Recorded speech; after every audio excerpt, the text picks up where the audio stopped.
Alright guys, welcome to Coach's Corner again, the best part of the stream.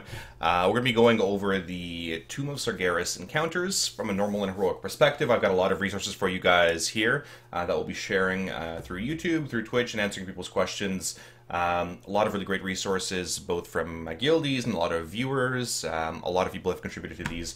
There is some really good guides out there too. So I'll start linking these for you guys to start off with before we go through all the encounters. Here is, for instance, the Minimalist Guide. There's the first one for the super simple explanation of, I'm getting to the encounter, this is LFR, you know, what do I do? There you go, the Minimalist Guide is there. We have Goroth, which is one of the raid leads of Zeros to Heroes. Here are his resources. So he has notes on a boss by boss by boss. And then we have Zorania, which is our Demon Hunter, and he's a pretty well-known Demon Hunter theory crafter as well. And those are his notes down there as well. We're going to be going through mostly Zorania's because that is one of the better ones due to just the videos being linked right there. I've got one other really good resource which I'll probably share to you guys elsewhere, which has gifs of the actual mechanic just on a repeat. And I can show you guys those, those later on as well. But we're going to go through these sort of on a boss-by-boss basis based off my notes. Finger goobs. Cheers. I need to turn off my sub notifier. But cheers, thanks guys. Thanks for the support, as always. Let's turn those things off shortly. Alright, so we'll go through the different encounters on a boss-by-boss basis, starting off with fun times with Goroth. And again, there will be weak auras. Weak auras already created for you guys to use on normal, heroic, and mythic encounters. But to start off here, Goroth is a fairly... we're going to use some other guilds videos, but Goroth is a fairly, straightforward encounter, similar to Scorpion. It is all strictly single target, and on Mythic, potentially multi-target if you guys, do sort of mess up those mechanics. It is a spread encounter, right? You'll see a lot of players spread for the most part, dealing with a number of different abilities. The first sort of ability that we're going to be seeing here is the Burning Armor. Now, Burning Armor is a fairly simple tank debuff. You guys have seen the same ability on Iron Reaver. So Iron Reaver, or the Burning Armor, looks sort of like... Let me pull it up here.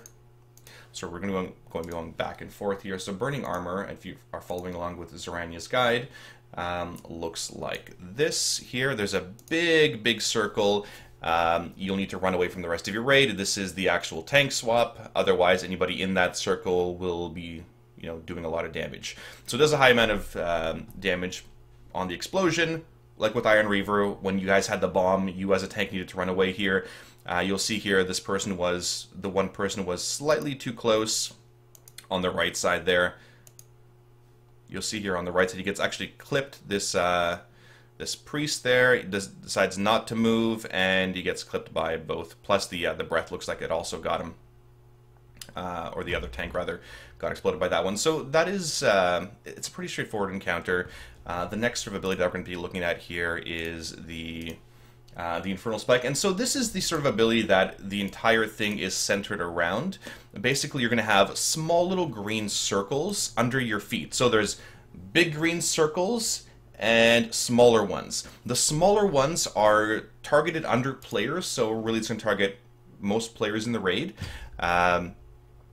It's going to spawn a big spike. So you guys have seen these spikes on Fel Lord Zakuun. You guys have seen these spikes on Gul'dan most recently as well. If you're standing in them, bad news. Don't stand in there. You see the circles is being highlighted, and 3 spikes spawn. Now these spikes are super important because you need to hide behind them later on, and you need to use them to break this big shattering star, this comet, to knock through them. And the more spikes that it breaks through, the less damage your raid takes. So you'll see here some more spikes. And so this is the other ability. This one is Crashing Comet. So this one you'll see as a comet coming down. There. Crashing Comet, similar to so many other abilities that we've seen. The closest one is actually Twin Consorts. So if you guys remember Twin Consorts, the ability where it was Frost and Sun Phase or whatever it was, or Moon Sun, and you had the little ice shards you had to hide behind, but if somebody with a Sun Comet was nearby, you melted the ice shard and then you had nothing to hide behind. This is pretty much the exact same style. So you have these spikes, and they're broken by these comets, so you don't want to be standing with your comet, there's spikes again here, by those players.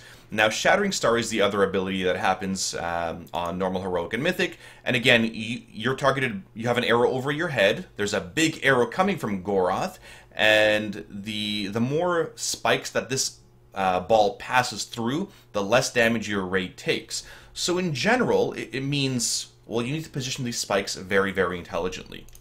So you'll see here it's going to pass through there a couple, and the raid took 30% of their life on normal in terms of damage. And here again are the comets coming down. Again, you don't want to be near them, right? Then this person's going to use their speed boost. This is where it's appropriate to use your speed boost and go. There you go. All three, much less damage taken. The downside is, though, you don't want to be breaking all of your comets. So somebody might ask, hey, hey, raid leader, why don't we just, stack all the spikes together? Because then we'll take like next to no damage from the Shattering Star, right? The big comet. Well, you actually need to use these to hide behind later on, and if you don't, you take massive damage. It knocks you back. It's just really terrible.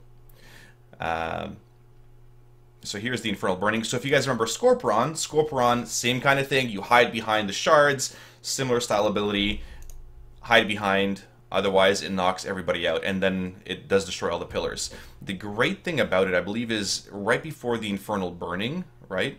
See, there's the big knockback of this. Hey, they had no pillars to hide behind, they got screwed over. And this was, I believe, on Heroic, actually, because these big pools are here. So there's the spikes again. Now, if you guys actually, let's see here, let's go through the, there's the tank mechanic. You see the big swirls there? There's Crashing Comet again. I'm going to go through it really quickly here. Burning Armor. Now this ability here, so you see some green crap on the ground? There. It's sort of, if you guys take a look at the room, it's separated into 4 main quadrants for the most part. And depending on what your strat is, most guilds are likely going to have them tanked close to the middle. Because of the different quadrant sections. One quadrant gets filled up by fire the entire time. What is it called? Fell Eruption. Fell Eruption is the ability that covers it. You will not have room to stand. So you can see here, and the star side, that's all covered for the most part with fell stuff. And I'm going to show you an ability of how it actually looks. So again, Zoranya's Guide. Fell Eruption. This one is basically don't stand in fire. We're going to see it in a second here. So there it is, covering the one side of the room. And hopefully we should see it here soon, bubbling around. Okay, so then it covered the other side. But we should see it. Yeah, so here's the quadrant where they sort of talked about. So this is where you may want to have the boss tanked closer to the middle, because if he's tanked, let's say, all the way by red, well then the boss has to move more, and if the boss is moving more, then your melee, for instance, are going to be DPSing a lot less. We're going to be likely tanking him close to the middle within these circles to minimize the movement of the boss. The downside of that is, well, we may have a little bit less control in terms of where we're positioning the spikes. Let's go through it again here. Basically, if you guys can, if you see all the way back there by the red X, there's little pools of lava. Those pools of lava start bubbling and start shooting shit out, and that's how you know that side is being erupted. So as a raid leader, you should be calling, hey, red side, skull side, blue side, green side, whatever, move away from that side. Because on Heroic, again, this is Heroic only, will be covered by that section. You'll only be able to use 3 sections of the room for that. So, yeah, and again, like Freezing here says, it is only on Heroic. You can see sort of it growing a little bit. It starts small, gets really big, like most things. And again, moving away from comets. Again, this is a pretty simple encounter. It's Scorpion difficulty level, except, it's probably a little bit more challenging than Scorpion. But the way these encounters are designed, is for someone with very little or next to no raiding experience, right? If somebody's going to pick up the game right away, are they able to catch the mechanics really quickly? So Scorpion's a very good entry-level boss. Again, all single target. On Mythic's a little bit different, where there's, you know, Infernals raining down from the sky where you need to catch them. And if you don't catch them, well, then they spawn Infernals, and then everybody is going to start dying. But the biggest thing will be on Heroic communicating which side is not clear. The tanks moving the boss, running away. You may want to actually have the tanks run closer to the lava pool, so away from the rest of the raid, rather than, you know, off to the side somewhere. So again, similar to Iron Reaver style, but yeah. And again, that's again it for the abilities. You know, there's the pillars, so spawn pillars in a good spot. These comments right here, don't hit the pillars. This one's really important for all players in the raid. Do not hit the pillars with this circle. If you have the arrow over your head, go hide behind pillars. When Infernal Burning is happening, also go hide behind pillars. That's it in a nutshell. It is a pretty straightforward encounter. I don't know, I like these encounters. I like it. And again, it is mostly a spread encounter, because you're going to have to be spreading for those comments quite often. We may see a little bit more stacking in Mythic, where Mythic players, and see here, there's nothing to hide behind.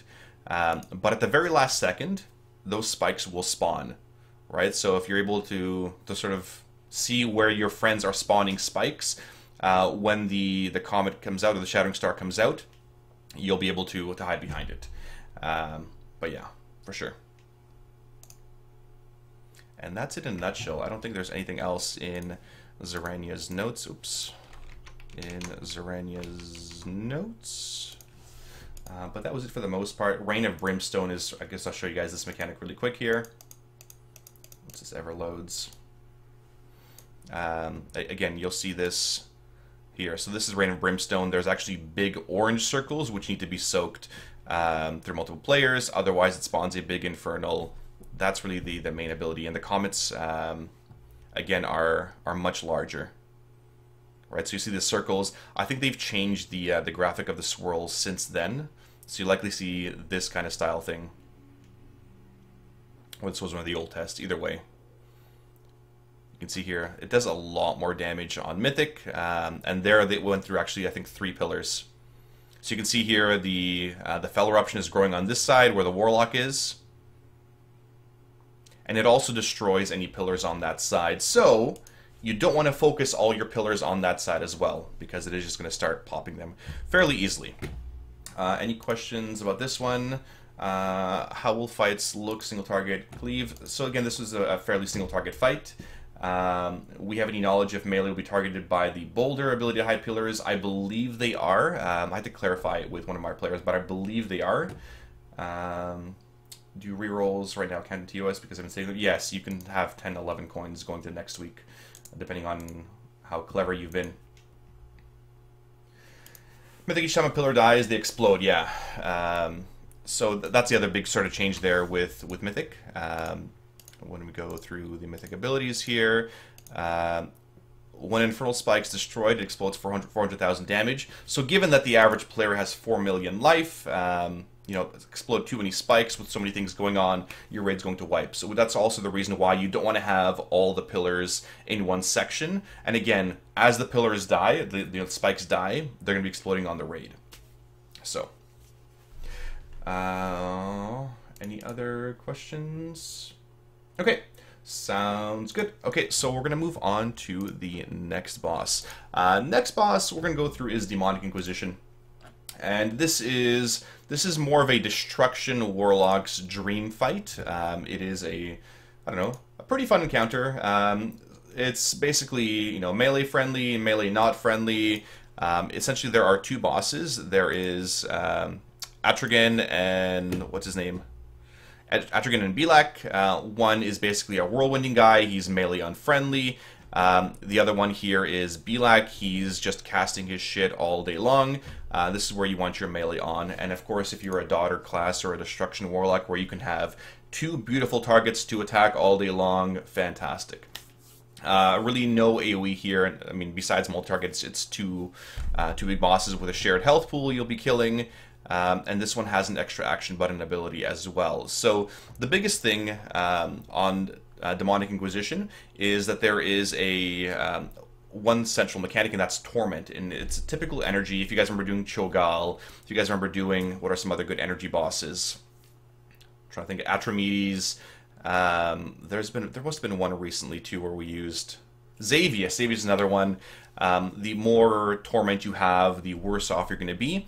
And eventually you have to confess your sins and be cleansed of torment and come back to the other realm. So yeah, it's a lot like the Xavius debuff. If you have too much, you're a jackalope and you need to clear it. And you sort of see here what's going on. So Atragen is the one that is tanked by a tank. And here we see the... so here's the other ability. So once you have high enough torment, you can see here on this bar, whoever this was, he has his torment bar in the bottom middle section. With the bottom middle section, you get teleported into Belak's cell. You'll see some guilds using 3 tanks for this, or 2 tanks, depending on what it is, but cycling through them periodically, because now you can't stay in here forever, because there was a stacking debuff on, and some guilds did that as well. And nobody expected the Demonic Inquisition, except everybody. You'll see little balls spawn here.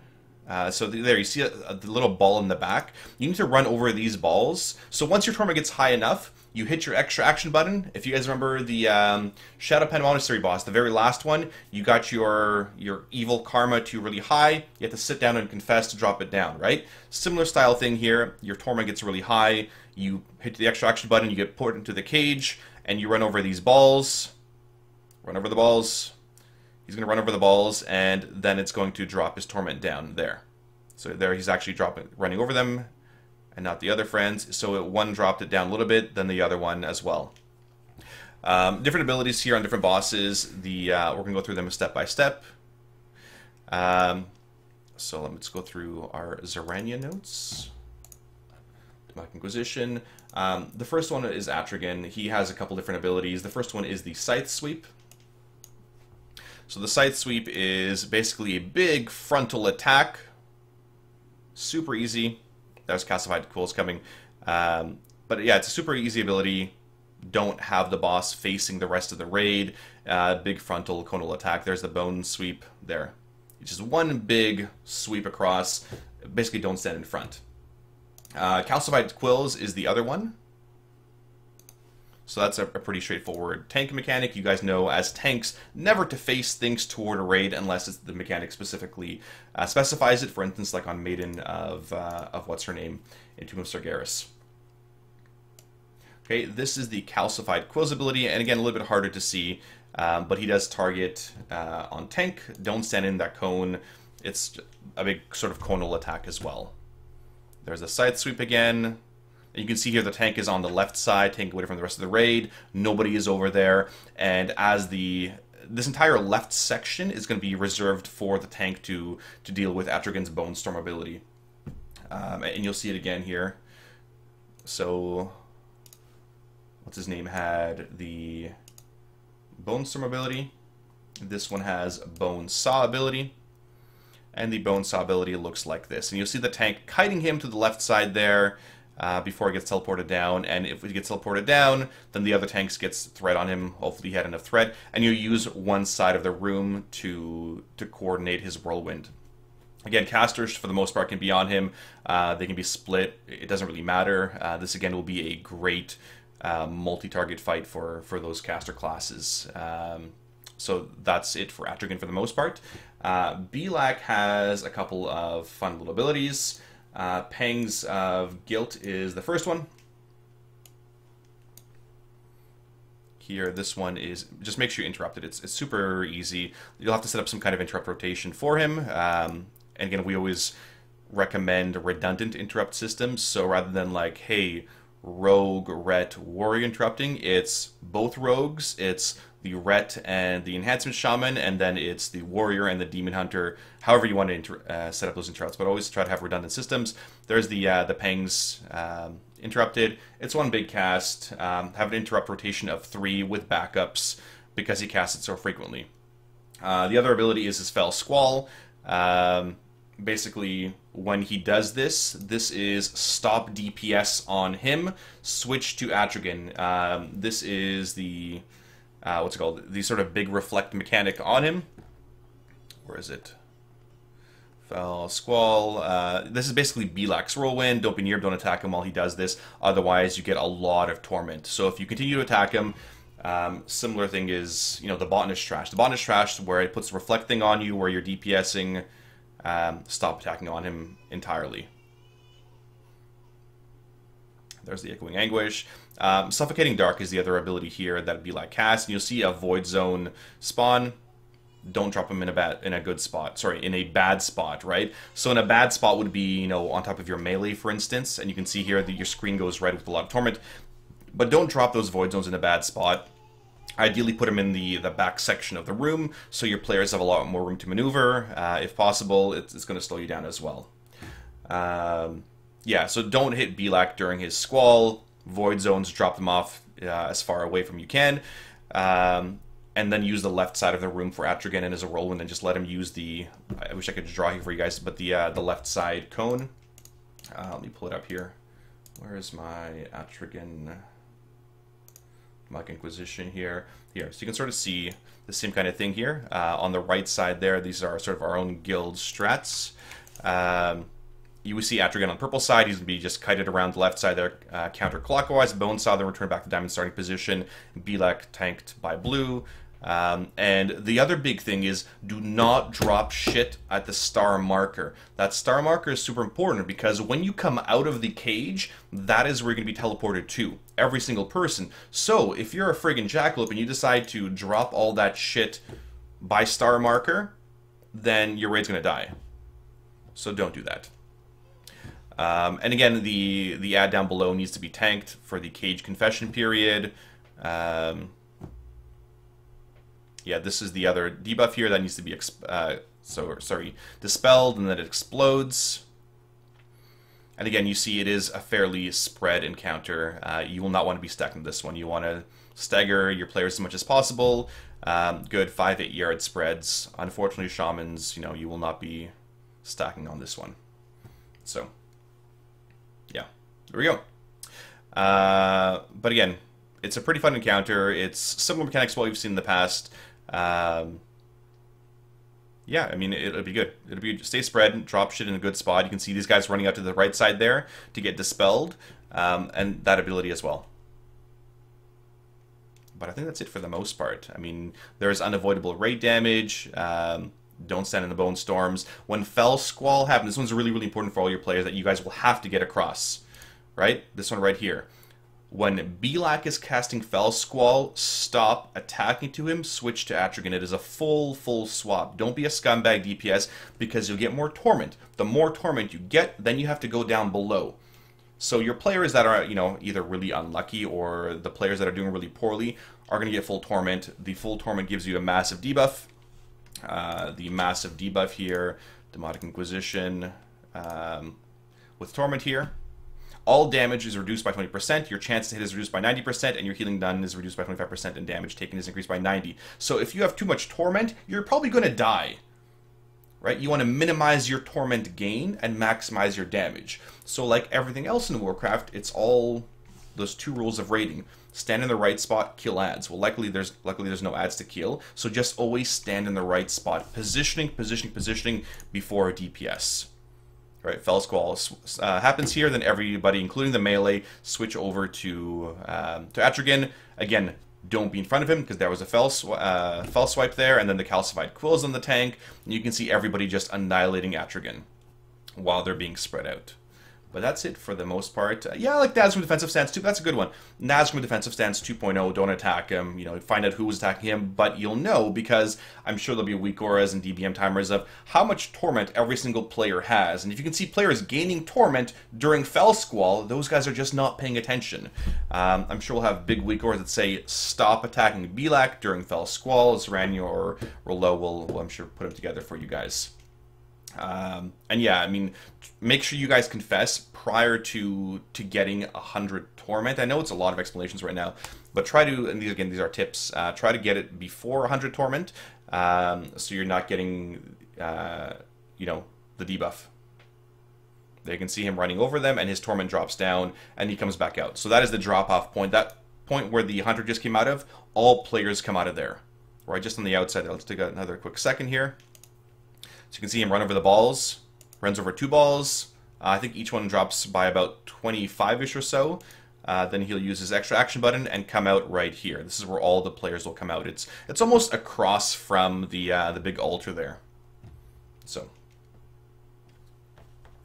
yeah, I mean, we'll see. I mean, okay, so the good question is, okay, well, dots. If are dots that are ticking on him going to give me, you know, corrupt or torment? Unlikely, right? It's usually new applications of it will give you more and more and more and more, right? So if you cast Shadow Word Pain and your Moonfires and whatever else on him to give the dots, well, those give you torment, but existing bleeds and dots and things like that will not. So, as long as you guys are stopping DPS and Fell Squall, Kil'jaeden in the right spot, it should be pretty straightforward and fairly easy enough to do for Heroic. The big challenge on this encounter will be larger raid sizes. Like most things, right? There's limited space in this encounter. Having a 30-person raid, doing split raids, normals, heroics, whatever, you'll have a lot less real estate to deal with right up here. So imagine this is, you know, 21 people here. Add 10 more people, and it's much more complicated, right? In terms of space, melee is totally fine because a lot of these things are only targeting ranged and healers. So it's, again, up to you on what you guys want to do there. But we'll see. I mean, it's something to test, though. Like, again, it's good to test on normals and heroics, Rakeem, whether your splash from your Rain of Fire is actually going to trigger it. I don't think it would, though. I think putting a new application of it would, but not the continuing damage and debuff.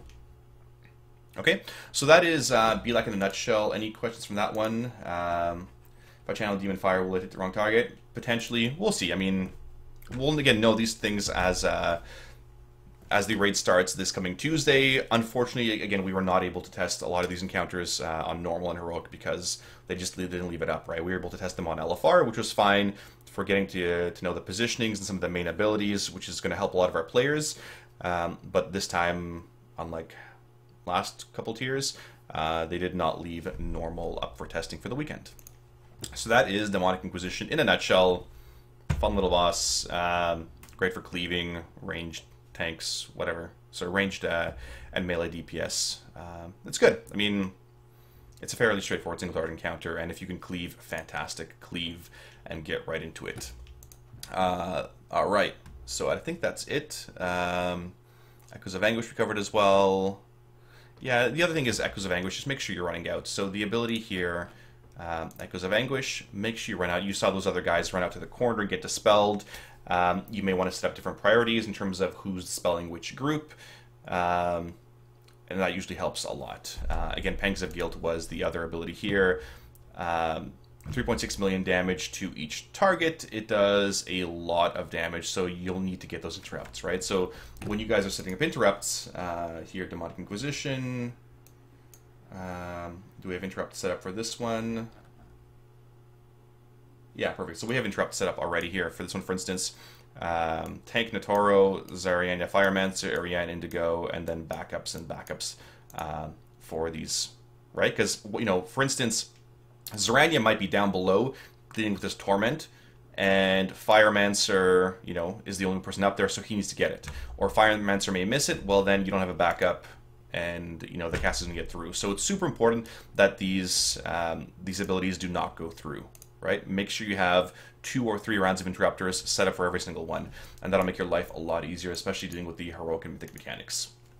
So, in case you're curious, unless they changed it, Mythic version is every time you leave the cage, you spawn an ad. So that's where it's going to be really important to manage your torment correctly, because if you're coming out of the cage every time it's spawning an ad every time you're coming out of the cage, you're going to deal with a lot of ads, right? So you want to maximize your torment, you know, go down there at 90, minimize your gain, and eventually clear through it. So, fun times. Fun times. All right. So we're going to move on to the next boss, which is Harjatan. Harjatan, the Swedish Naga boss, right? I'm pretty sure it's Swedish or Danish or something. So Harjatan is the sort of big Naga dude, whatever he is. Was trained from birth to demolish his enemies. He's a Naga dude with Murloc friends. Let's go through his abilities here. All right. So again, this is Harjatan here. It's one big dude tanked off to the side here. He spawns lots of ads. This is your sort of first multi-target encounter that you'll want to switch between ads fairly quickly, dot him up, that kind of stuff. He spawns different Murlocs here, the Wave Menders, the Gladiators, the Taskmasters, all those fun guys. There's also pools going toward the raid here. If you guys remember Nethendra, same kind of mechanic as Nethendra, but this time it is frost pools. You want to minimize how many frost pools you're getting, put them in good spots, otherwise people are going to get run over and take lots of damage. So lots of avoidable things, and again, it comes down to, this is one of a great fight to showcase the rules of raiding, which is stand in the right spot, drop these in a good spot, how you're going to overlap them, and then kill ads. And once you do those two things right, then the boss is super easy, because he's basically a training dummy. So we'll go through different abilities here. The biggest one here, well, one of the biggest ones, is his Unchecked Rage. So let's pull it up here for you guys. So his Unchecked Rage, he does this at 100 Rage, or 100 Energy, and he has a Frontal Cone. So it needs to be split between the players, right? Otherwise the tank is going to die. We tested this boss, and it was really buggy, but the tank basically gets one shot if you don't split this. So similar to Guarm, where you guys remember the big dog boss in TOV? You had him facing sideways, and when he did the breath, you face him toward the raid. Same kind of thing here. You'll face him away from the raid, and when he's doing his Unchecked Rage, or about to get 100 energy, you see here he is at 95, then you'll flip the boss forward onto the raid, and everybody's going to split the damage. Here it comes, 100, there. And so it does quite a bit of damage. I think one person missed it there. I'm not sure how it's going to interact with immunities. I don't know, like if you bubble, does it count, or does it absorb the damage? It depends. Sometimes the mechanics have actually split them. And here again, can it be immuned? Well, it likely can be immuned, but then does it count towards the actual total, right? So if, let's say, it does 1,000,000 damage, let's give you random numbers. If it does 1,000,000 damage split between 10 people in the raid, so every person takes 100,000 damage, right? Well, if I immune it, do I immune and absorb the 100,000, or does everybody else take more, the other 9 people left over? And the other flip side of that is it needs to hit 5 targets, right? Or else he's going to enrage, similar to Guarm. If Guarm did not hit a person with his color thing, then he got stronger because you didn't do the mechanic properly. You tried to avoid it. So we'll see. I mean, does the tank count as a 5th person? Again, we'll see through a lot of testing. We didn't get a ton of testing through those bosses to check those things, but we'll see. So, yeah, there's that ability. The other ability is the... Let me pull it up here. The Commanding Roar. So this is the other sort of really, really big one. Commanding Roar. Let's pull it up here. So Commanding Roar looks like this. You'll see him spawn. He basically does a big horn. He spawns lots of little ads. He spawns, I believe, 2 on normal, 3 on heroic. A little bit harder to see here. Actually, more of them. There's different ads. The one is the Gladiator. Again, you can, for the most part, try to stack these up. The one Gladiator will fixate somebody. So the Gladiators fixate any player. It slows their movement, and then they have a cleave. Potentially, Freedom will work to increase their move speed. I wasn't there to test this boss, unfortunately, or at least that mechanic specifically. But yeah, you need to run off by yourself, kite him while you're ranged players, while everybody else sort of deals with him. A fair amount of HP as well. You may just want to have the person run to X, right? So here, I believe they had people run to X, maybe. Or run behind. And you can see the Gladiator is the one that is not casting there. I mean, they cleaved it down pretty easily here on this difficulty. This was either heroic or normal. Yeah, that's the Wave Mender. The Wave Menders are the other ones. They need to be DPS'd first. So in terms of DPS priority, you'll want to kill the Wave Menders first every single time.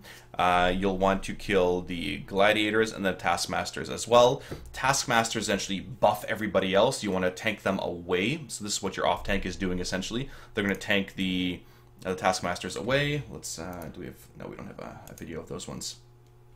So you want to take the Taskmasters away because they're going to buff the boss, they're going to buff the ads, and And just they're not a huge priority. The other ones are. The wave menders are a huge priority because these little pools of shit, right? Those little pools of shit, they are casting on your players. They drop water on players. The longer it takes to kill wave menders. There's the gladiator here. The longer it takes to kill wave menders, the more pools you're going to have. The more pools you have, the more you have to dodge, the more damage you take, and the stronger the boss gets. Here's a gladiator, for instance. He's going to fixate somebody. Which person does he fixate there? Yeah, they're running them right to the boss. You can see the person there was right to the front left of the boss. Again, gladiator fixates a random player. They gain a damage increase. Make sure you blow them up. Gladiators will be a priority too. I think you'll be able to heal through most of it or pop a cooldown on the person, but those wave menders, for most guilds, will be a priority because of all the circles they're dropping. So, fun times. Bring them all in. I mean, this is more of a stacked encounter, which is great for you resto shamans, you healers out there. There'll be very little spread. And, you know, it's good to have that kind of variety in terms of spread, stack, spread, different types of fights. But it's good. The next ability is the draw in. You're going to see this here in a sec.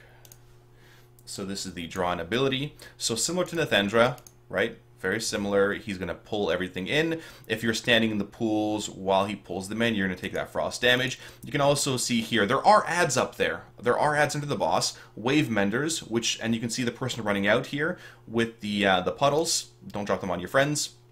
You can see here as well, it's going to drop one and then pull one in as well. So you want to minimize how many pools go out. You can see here he has 9 stacks of these frigid blows. For every... Again, it all synergizes really well with the boss. For every pool that he picks up, he gains a stack. Stack of these frigid blows. Basically, he's sucking up all these puddles, then he's shooting them back at the players in terms of raid-wide damage. So you want to minimize your puddles in order to minimize damage taken, right? And again, Pride is going to be amazing for soaking these kinds of things. It's going to help out. Here's the frigid blows. Well, I guess you can see it here. Each melee will deal frost damage to the entire raid and spawn a pool of drenching waters on a random player. Right? So it's going to spawn more pools. And eventually, I mean, this can act as a bit of a soften rage here. You can see every time he attacks the tank, it does a raid-wide damage. This is where you're going to want to hit your raid cooldowns, your tranks, your commandings, all that stuff. You're likely going to want to be spread here because he's dropping the pools. You can see the little white swirls. That's where the pools are coming. And there's one coming here by the orange marker. There you go. And how many was that? That was 9, 10. Let's go back here a second. You can see them spawning. And that's a really good overlap there. So the player decided to overlap them, and again, that's how you want to maximize your space. So depending on your strats, you may want to have them in different sections and running them around the boss.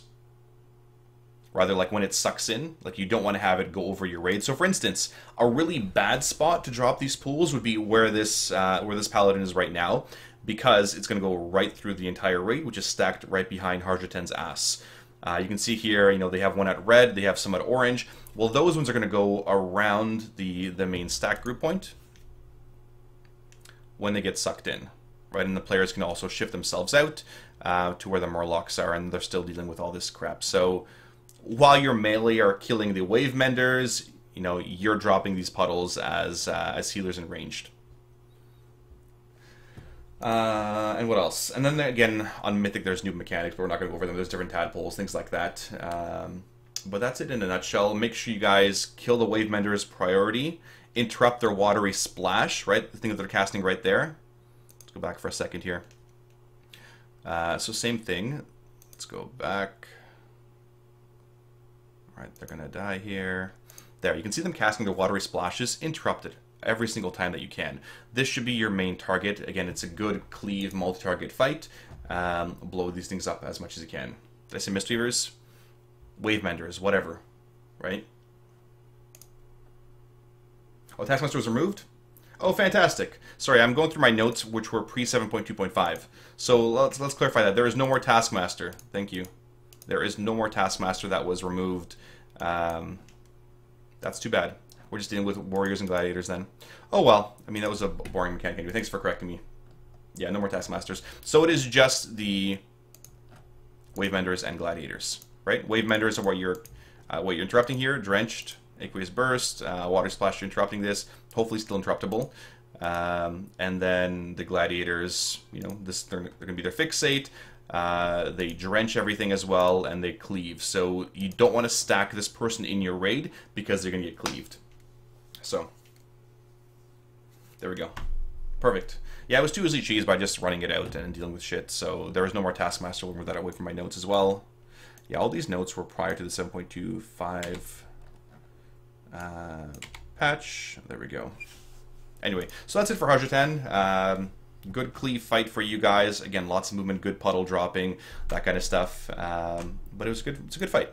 It's, you know, it's sort of what's needed. Moving on. Actually, what questions we have here? Can the Murlocs be stunned to Proxifus? I have no idea. No idea. I wasn't there for mythic testing. But yeah, they removed the extra spawns at 66 and 33, so it's just when he does his commanding roar. Good. Some of these are good changes. I'm glad we're here to beta test stuff. Okay, so moving on to Sisters of the Moon. So this is sort of the first true complicated fight for players. Sisters of the Moon, we're going to go through in a sec here. So Sisters of the Moon is more of a complicated fight. Essentially, there are 3 sisters, right? Stage 1, Stage 2, Stage 3. You're dealing with almost like a council-style fight. But you're dealing with 1 Huntress at a time. So 1 Huntress is active at a time, the other 2 are inactive. Similar to, if you guys remember Iron Maidens in Blackrock Foundry. Is that right? Blackrock Foundry. Similar style to those, you know, one's active, one's inactive, they get a buff or they don't. Stage 1, the Huntress is active. Stage 2, Captain Moonstrike is active. And Stage 3, Priestess is active. And the other ones are inactive, but they're still using abilities. So you're really only targeting 1 person at a time, minus Phase 2 when they spawn a big owl. There's quite a few things to remember on this fight. The big sort of mechanic that it's centered around is the Font of Elune, which is basically a big moon or a big, basically the big moon changing buffs and debuffs throughout the entire encounter.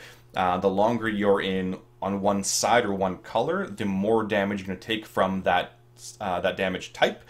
And when you shift over, then you start taking damage of the other one, but your other one. So let's say the moon damage goes away, the lunar sphere there. So arcane damage or shadow damage. If you're standing in arcane, you're going to take more arcane damage every couple seconds. If you shift to the other side, the shadow, you start taking shadow damage, but then this debuff goes away. And so the goal is to sort of alternate this throughout the entire encounter as you're dealing with all these millions and millions and millions of things. So we'll go through Sisters of the Moon. Again, ground shifts from light to dark here. Let's pull it up here for you guys. So there we go. Oh, baby's unhappy. All right, so there you can see the ground shifting from light to dark and dark to light, and you can see here on the top right there by the Infernals there is a stacking debuff that he's getting. He's at 2 stacks right now, 6% more damage going out throughout the entire thing. He's gonna have 3 stacks now, so more and more damage while you're dealing with so many other abilities.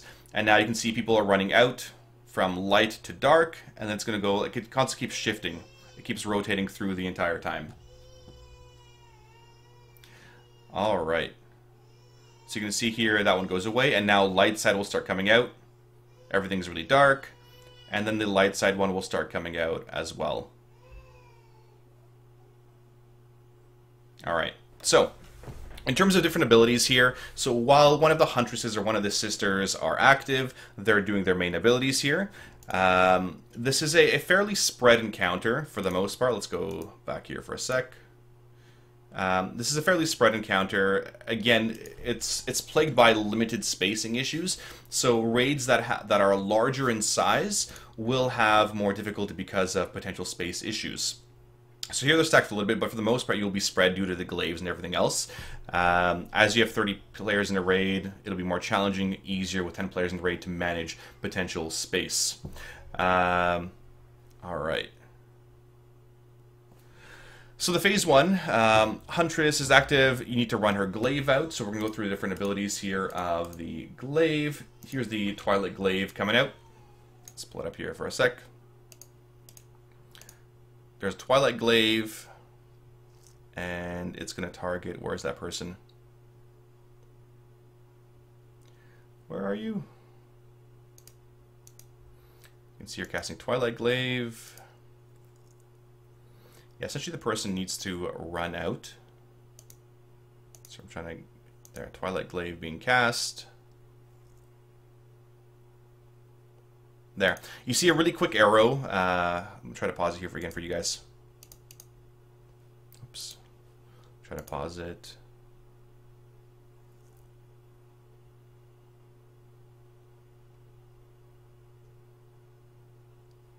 Moonglaive. Okay, anyway. You want to run this one out.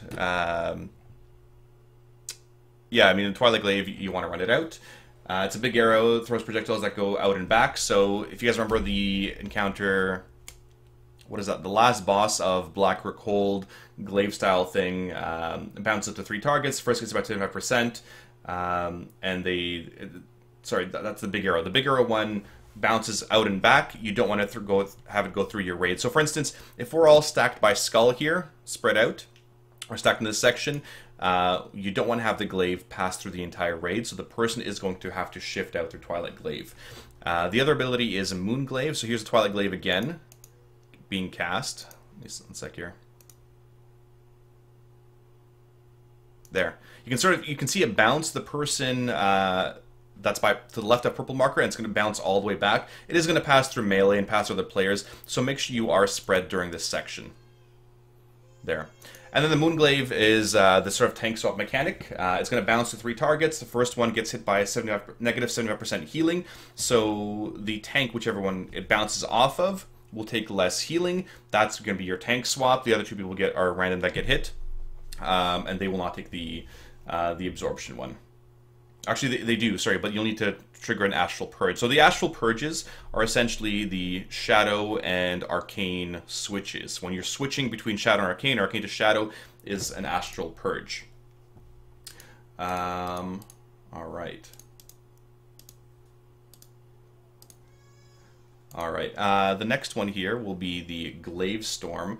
There's the Moonglaive again. You're going to run out of rain of arrows. And again, a lot of these abilities repeat throughout the entire encounter here. So here's the Incorporeal Shot. Okay, you see this one is for some of the other phases as well. But basically, with Incorporeal Shot, it is split damage. So again, similar damage to Maidens. This guy is actually going to either immunity it. Well, I guess not. But basically the sisters, you can see them, they're glowing on the left side there. They're the inactive ones. They'll be doing those abilities. With Incorporeal Shot, you do want to split the damage between your players, save your friends. Yeah, similar to the Iron Maiden arrow ability.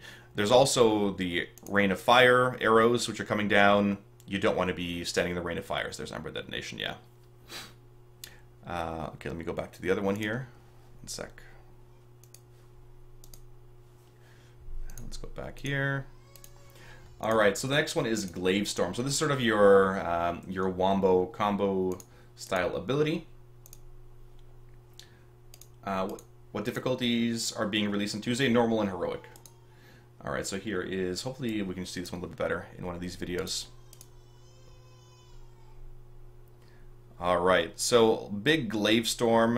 You're going to see it break into more glaives. You'll want to dodge all these glaives. So this is the sort of wombo combo in the later phases. Lots of stuff to dodge as they bounce back and forth. So it's going to split up 3 times. Let's go see it again here in a second. Yeah, Lunar Beacon. So while you're dealing with all these abilities, you'll also be shifting between Arcane and Shadow. Just be very careful when you guys are shifting back and forth. Let me see that ability again. Damn it. All right. There. So there's the glaive ability here coming out again. It starts with 1 big glaive, passes through the room, cuts through people into 3 glaives. Again, cutting through. You can see their HP dropping down, and then into 9 glaives once they bounce each time. So lots of dodging. You're going to do quite a bit of damage on heroic and mythic. So again, be careful trying to dodge those. Yeah, he got bopped in that shot. So we'll see with Incorporeal Shot. So going back to the Incorporeal Shot. The one that you're supposed to split damage between your players, there's a big purple line, right? Not the Drained Soul lines, those. But you can get bopped on it. We'll see what happens, because it is supposed to be physical damage. You may be able to just bop them and leave them. Where's my thing here? But we'll see. We'll see what happens with that side. All right, let's go through the next section here. So same as above, Twilight Glaives, you want to run out through those. The best thing to sort of do with these fights, again, a lot of these are going to be active and active, and you can see there's a million abilities, right? But Incorporeal Shot here is the same in Phase 3 as it is in Phase 1, right? This one, exact same ability. So in Phase 1 and Phase 3, you're dealing with 2 inactive ads. So, where is it here? So in the Huntress phase, you're dealing with her main abilities, right? The Moon Glaives and Twilight Glaives. But you're dealing with these 2 guys inactives. Here, we're dealing with Priestess inactive, and the Huntress is inactive. Right, the Glaive Storm. That's the one we're only dealing with, well, in Phase 2 and Phase 3. So a lot of the abilities repeat. It's a little overwhelming at first. But if you know what to do for Glaive Storm, dodge the glaives. If you know what to do for a Twilight Glaive, well, throw a glaive at a target and does 2 million damage and bounces back, right? Hits any players. So again, you want to be moving those people away from the rest of the raid. As much a glaive bounces between 3 targets. Again, you know what to do for all 3 abilities, right? The Incorporeal Shot, that's another big one. Make sure you split the damage. So now it is shadow damage, so we'll see if we can bop that still. You may be able to immunity it, but otherwise you should be splitting the damage, 27 million, between your players. Twilight Volley, it is a rain of fire from the sky, so similar as before. Let's see if we have a... here's another one here. No, well, you saw the rain of fire in the videos. Lunar Beacon will be the other one, and Shadow Shot just does 1.1 million damage. So the big one here we're going to deal with is Moon Talon. Phase 2 is a bit of the change. So I want to go through the different active phases. All right. So with Moon Talon, this is sort of your big burn. You may want a hero during the Moon Talon phase, depending on how damage is, how it's tuned. You may want a hero during Moon Talon. So here it's casting the Owl. This is the only time in the fight where you are attacking 2 targets, right? So you have to burn the shit out of Moon Talon because it does an ever-increasing raid-wide AoE. This stupid-ass screech that it does. There's my notes there. Focus Moon Talon burn cooldowns when low HP because of his screech. Similar, you guys remember the Drake on Scenarios, the dragons, where you get it at 50%. They do the regular cone breath. At 50%, they do a raid-wide AoE. Similar style here to the Moon Talon. You need to blow it up as quick as possible while dealing with there. You can see the rain of fire, the arrows coming down, right? Rain of fire arrows we've seen everywhere, right? There, the arrows coming down again. Stay out of that section while you're dealing with beams and everything else. So that's sort of the big one. And yeah, you can see the sisters are jumping around from side to side. They're not stationary in one sort of spot, but the 2 inactive ones there are like a glowing blue. There's a glaive coming out between one person and the other, which is why you want to be spread out on this encounter. And they are constantly, shifting from one side to the other. There we go. The other big ability here is the Twilight Volley. We'll go through this one as well. So here will be the Twilight Volley coming down. Right, that's the rain of... there, the big shadow damage circle. You want to move away from it. Okay, and then we're going to go through the last phase, which is the Priestess and her Lunar Beam ability. Alright, so Lunar... where are you?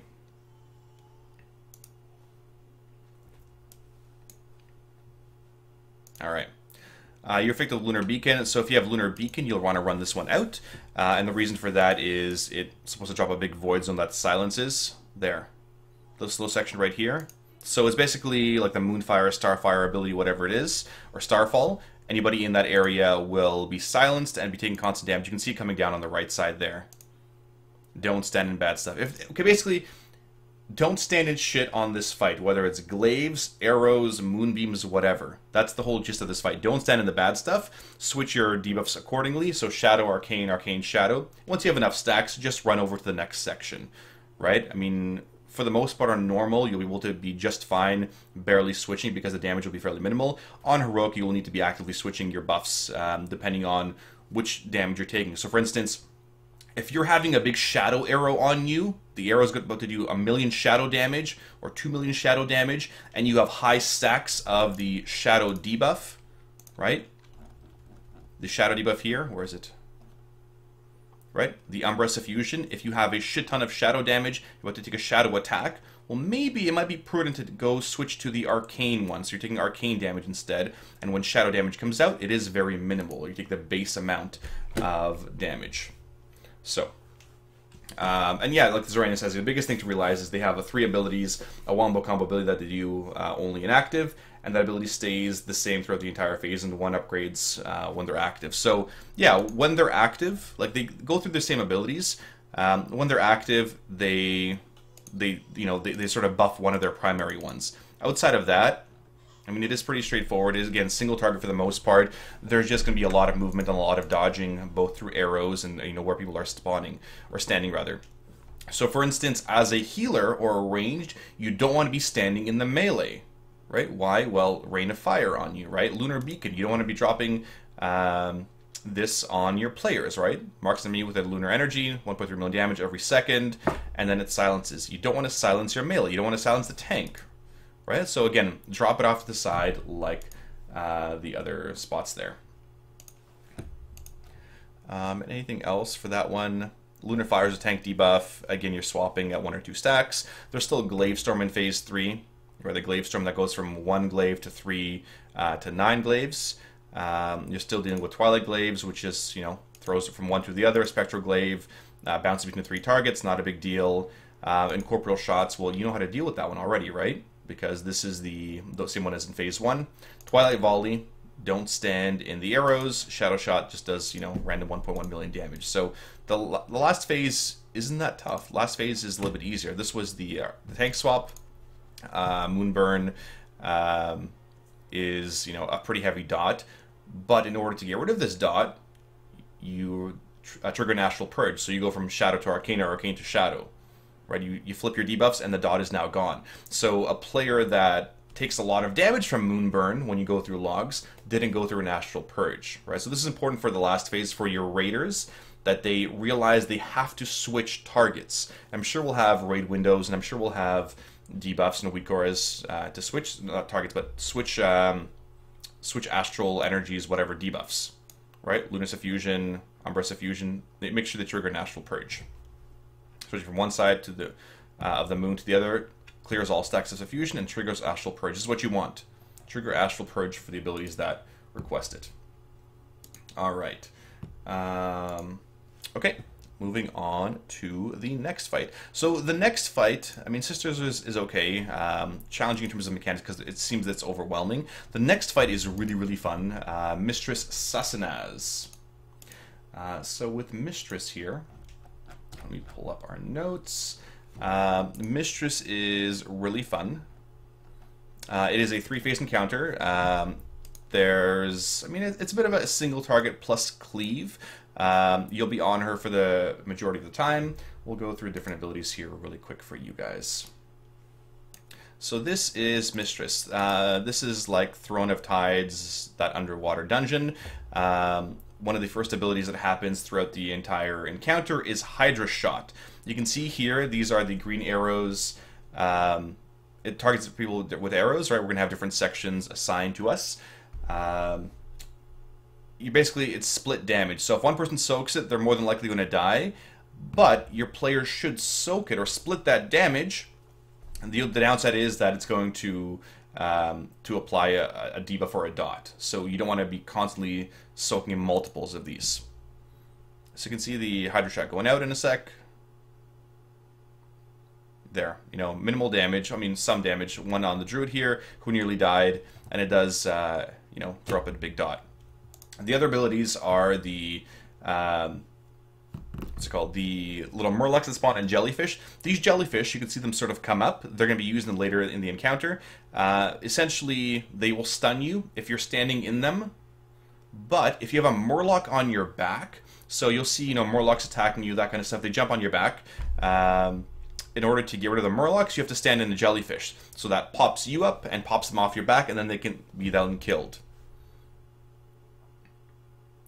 There, and there's the Abyssal Eels as well. The Abyssal Stalkers, so again, lots of cleave on this one. The Abyssal Stalkers, you want to bring them in, interrupt their water burst, and these eels, they spawn throughout the entire encounter. They will drop green puddles, and this is important for the first phase, especially in the last phase. These green puddles from the eels, the green crap they drop, they will stop tornadoes. So you can see here, the tornadoes got stopped just barely by that green puddle, and your players have to hide behind that puddle. So that's one of the fun parts. Like it's a very interactive boss. You're using the environment pretty well here. Here they're going to get destroyed by the Hydra Shot. Yeah, they got murdered there. And then there's a jellyfish again that are popping up the Murlocs. I think this was just on normal when they tested it. Oh, that's heroic. I don't see the Murlocs jumping on their backs. Again, more eels. So it's going to be lots and lots and lots of cleave. For those of you that are cleave spec, and you really should be cleave spec, none of this single target stuff. You'll want to burn these down as much as you can. Good sustained AoE, good burst AoE, and again, dropping these puddles by the middle. So tank the boss by the middle there. The other abilities here, so we're going to go through phase 2. Let me close these down. Alright, so what's it called? We're going to go through phase 2. So phase 2 is really the best part of the encounter. Phase 2 starts here. There's basically be ink puddles on the ground. The ink puddles you'll need to pick up. And the reason for that is Sarukal, he's this big whale shark. He's going to start sucking you in. Hopefully they can get a good view here. Yeah, so there's basically a big whale shark sucking you in, pulling the entire raid in. And he's doing damage there. You can sort of see his mouth on the right side there for a second. Try to... There. Oops. You can see him sucking you in on the right side. Now here's what's really important. The blue circle on the right side there, if you get hit by the blue circle, you will die. The purple circle is where you drop your ink puddles, right? You give him enough ink, he shuts up, he stops sucking you in. So these purple puddles, you see one on the ground there, it needs to be picked up by a player. That player then runs it in to the purple semicircle, and once 3 of those go in, then he stops sucking the entire raid and doing raid-wide damage. So it'll be important to drop those off pretty quickly. You can see purple puddles, ink puddles spawning. These guys need to drop it off. There, and eventually it stops. So once you drop enough ink puddles in that little section, it slows him down. It stops him from sucking the raid. Meanwhile, you're still dealing with these oozes. And the ooze does take... it does do damage to your players, and eventually it will just drop off, right? So it will eventually drop off entirely. And like Zarania says, one circle was faint, and one circle was like a faint blue and a faint purple. Let's go back here for a sec. There. You can see even a better one there. So again, don't run it right into the mouth of the whale shark. Run into the purple circle, then run out. Right, this is where your speed boost will help, your stampeding roars, to get these picked up super quick, dropped off. Really doesn't matter who you assign these to. You may want to have some of your more mobile players. For instance, hunters, pick these up, BM hunters, pick them up, drop them off, while everybody else is still dealing with the eels and the murlocs or whatever else. But yeah, this is going to be a great ret fight for the sustained cleave throughout the entire thing. So that is one, really the best ability, I think, of the entire encounter. The next one here is Velius. If you guys remember doing Stargar, if you've seen Stargar Mythic, one sec, if you've seen Stargar Mythic, this is very similar. It's a big, it's going to kill you if you get hit by it. You'll see a big blue line go across the room. There, this big casting crashing wave. Everything in this blue big bold line is going to die. So you need to shift out, just like on Stargar. You've got 5 seconds almost, and he does his big jump through the middle, then you go right back to it. The big thing on this one is if you're in a very central position, so right here, you will always have to move quite a bit. Always anticipate where you're gonna have to be running to. At the same time, there's still ink puddles on the ground. It shouldn't line up where it's sucking in as well as the big fish flopping around. God, there we go. Yeah, right after he starts sucking, you can see the purple circles again. Need to be dropped off. You can see the little cat there dropping one off. Or the boomkin. Just back and forth, back and forth. There you can see a debuff on him. He picked up the puddle. Gonna drop it off. There we go. And you're dealing with these puddles throughout the entire encounter. You're dealing with more eels. The eels keep spawning throughout the entire thing. So it is, again, a sustained cleave encounter for the most part. And then, again, there's the big blue line. You stand in it, you die, you take tons and tons of damage. I mean, it will one-shot you, so watch where you're standing. But it is a pretty fun encounter. I like it. Cool mechanics. There's some really cool things where the whale shark guy, he only spawns from where the glass section is. So if you can see right now, there's sort of the pillar, the curved pillar by the ink puddle. He will never spawn there. He only spawns in the glass sections. There's only about 4 or 5 potential places he can spawn from. Never by the entrance either. So you may want to have the boss by the entrance during that section. So. For the Murloc boss. No Murloc boss. Yeah, the ad was removed. And yeah, anyway, that's it for Phase 2 in a nutshell. Alright, and then Phase 3, I mean, much of the same, except you're going to be dealing with, you know, the same abilities as Phase 1. You're dealing with tornadoes, as well as dealing with the ink clouds. Where is it here? Pull up my notes. Yeah, same tornadoes as Phase 1. Eventually there is a hardened rage mechanic. Let's see here. There, we'll go back to this one. So it's basically a combination of Phase 1 and Phase 2. What is going to be sucking you in later? I wonder how far they got here. Yeah, not very far. It's through multiple attempts. Alright, and again, there's the jellyfish. Eventually, you know, the Murlocs, there you can see the Murlocs actually there, casting their water blast. That's how they get knocked up. Let's go back a couple seconds here. So there's Murlocs on some players. They're going to stand in the jellyfish. The jellyfish knock the Murlocs off their back. You can see them spawning, the little wave dudes there. And that's how you're going to AoE them down. So again, lots and lots of AoE. Where are you, Mistress Sassz'ine? Heroic... Thundering Shock, Consuming Hunger. Yeah, here we go, the Wave Runners. And these guys are going to be casting the Watering Blast, which should be interrupted. Again, cleave down, stun them. I'm pretty sure they're stunnable. But yeah, blow them up. Blow them up as much as you can. There we go. Alright, so we're going to move on to the next boss here. Grab a drink. We're almost done. 4 bosses to go. Alright. Yeah, Throne Tide's PTSD, pretty much. The next boss, this is going to be the Guild Destroyer, Desolate Host. Think of Gorfiend 2.0, but much more complicated. Gorfiend was pretty simple compared to what Desolate Host will be. So, let's take a look here. Let's close this one down. Desolate Host is going to be a giant pain in the ass for a lot of guilds in terms of coordination, getting everything done. There's a big spirit realm, there's a physical realm, there's all of that stuff. A live realm and a shadow realm is what we're going to call them. It is a spread encounter where you want to be spread at least 8 yards out, similar to Gorfiend, because Gorfiend had a similar splash mechanic. And we'll go through the different abilities here in a sec. Alright, so let's pull up this one.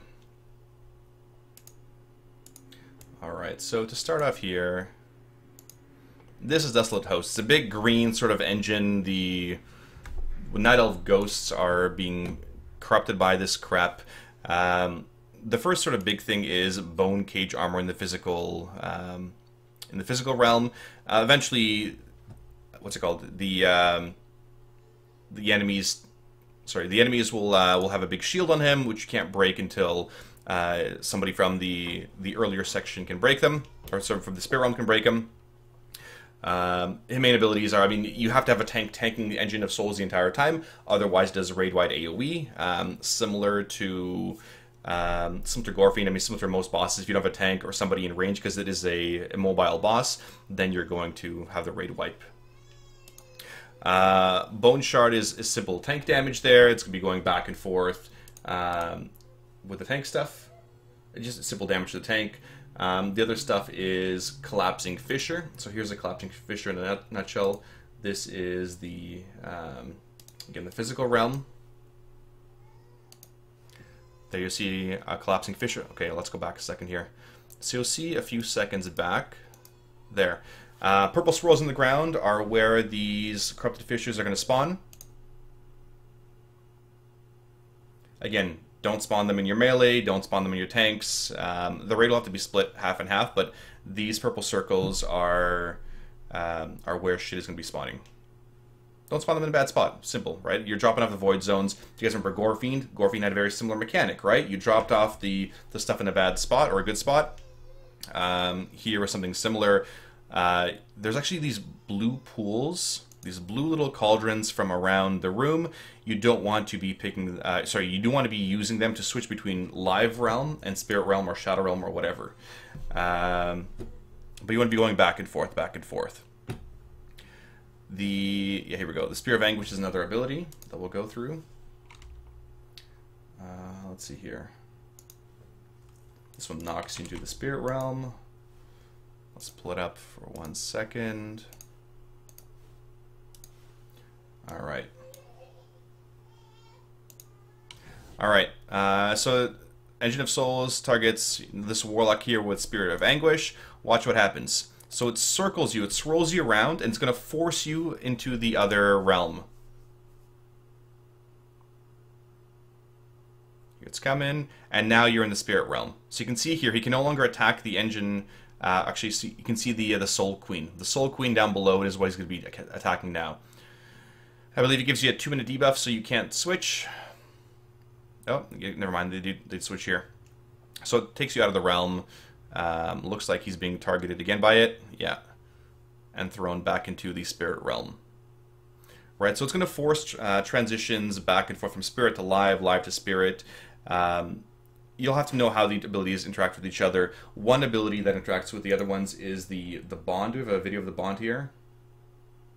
Yeah, Soulbind. So Soulbind is one of the big abilities.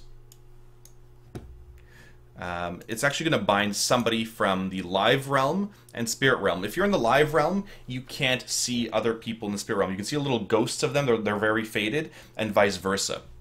So you can see here the soul bind's going to go out. Yeah, hopefully this YouTube loads.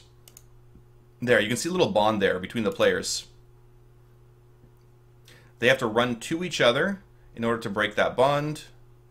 And I mean, there it's gone. But basically, if you're targeted, you will have a marker over your head, or you go to a designated spot. We're going to say anybody with Soulbind goes to a designated spot, rather than like, hey, go find the other person with the marker over their head. It's just easier. If you have Soulbind, you're running to red marker and deal with it that way. You can see here he's going to get knocked back into the spirit realm. There we go. And you can use little Moonwell portals to go back and forth, back and forth. So Soul Queen is what you're attacking in the spirit realm. The engine is what you're attacking during the live realm, or the physical realm, but they do share a health pool, so there is always something for you to attack. There's lots of ads here on this encounter as well, and this is sort of where it gets complicated. Let me scroll up here. The ads themselves, at 50%, the Templars, they slam the ground, they're going to do some damage. At 50%, they get a big shield on them. What's another good enemy that had a shield? I don't know, something you had to break in the past. Basically, it takes like next to no damage from anything, so they get a huge shield. You have to drop the debuff on them in the spirit realm in order to break their shield. You can see the shields there. This little armor there, the little swirls, means you're going to do no damage to them. There's a good physical indicator of them there. So they'll take next to no damage if they have a big... There, you can see one being chased around here. That big shield means you're not taking any damage, or they're not taking any damage. Maidens in Kil'jaeden. Yeah, I can't remember. Maidens in Kil'jaeden. Yeah, the Bone Cage Armor reduces damage by 90%, so you're going to do next to no damage on them. And in order to break those bone cages, you need to scream. What's it called? You get it. So basically, let me try to explain this the best way. In the live realm, there's skeletons. At 50%, they get a shield. The only way to break that shield is if you're in the spirit realm and you get a debuff on you. If you get that debuff on you, you need to run to the same spot, right? The same spot where the skeletons are. You get a wailing scream that shatters their armor, and that's how you'd be breaking their armor in a nutshell. That's sort of the best way to put it, and that's where the confusion is going to be with a lot of players. That's the biggest difficulty on this fight, right? So back and forth. Yeah, the shattering scream that the priestesses are spawning in this section here. So in the spirit realm. So here again is the physical one, knocked back into spirit realm. There's the soul queen. She's doing her wailing souls, which is going to kill the players. But basically, if you get a debuff, you run to the same spot as a bone armor. You can sort of see the ghosts of them. Yeah, can't be interrupted. Exactly. It's gonna require a lot of communication with pugs. I don't know. I mean, they're gonna have to tone this down, I think, for normals and LFRs. But for heroic, I think it was totally okay in terms of tuning. The other big ability here is Wailing Souls, which you guys sort of saw there. It's a 1 minute of raid-wide AoE, again, similar to Gorfine. Gorfine did the same thing, you guys remember, right? Gorfine does this big raid-wide pulse, lots and lots of damage, and then as you're collecting souls, you're also doing lots of damage. The other one is, there's interruptible tank damage. Make sure you interrupt Soul Queen constantly, so you have melee assigned to her. Let's go back to a Soul Queen really quick here.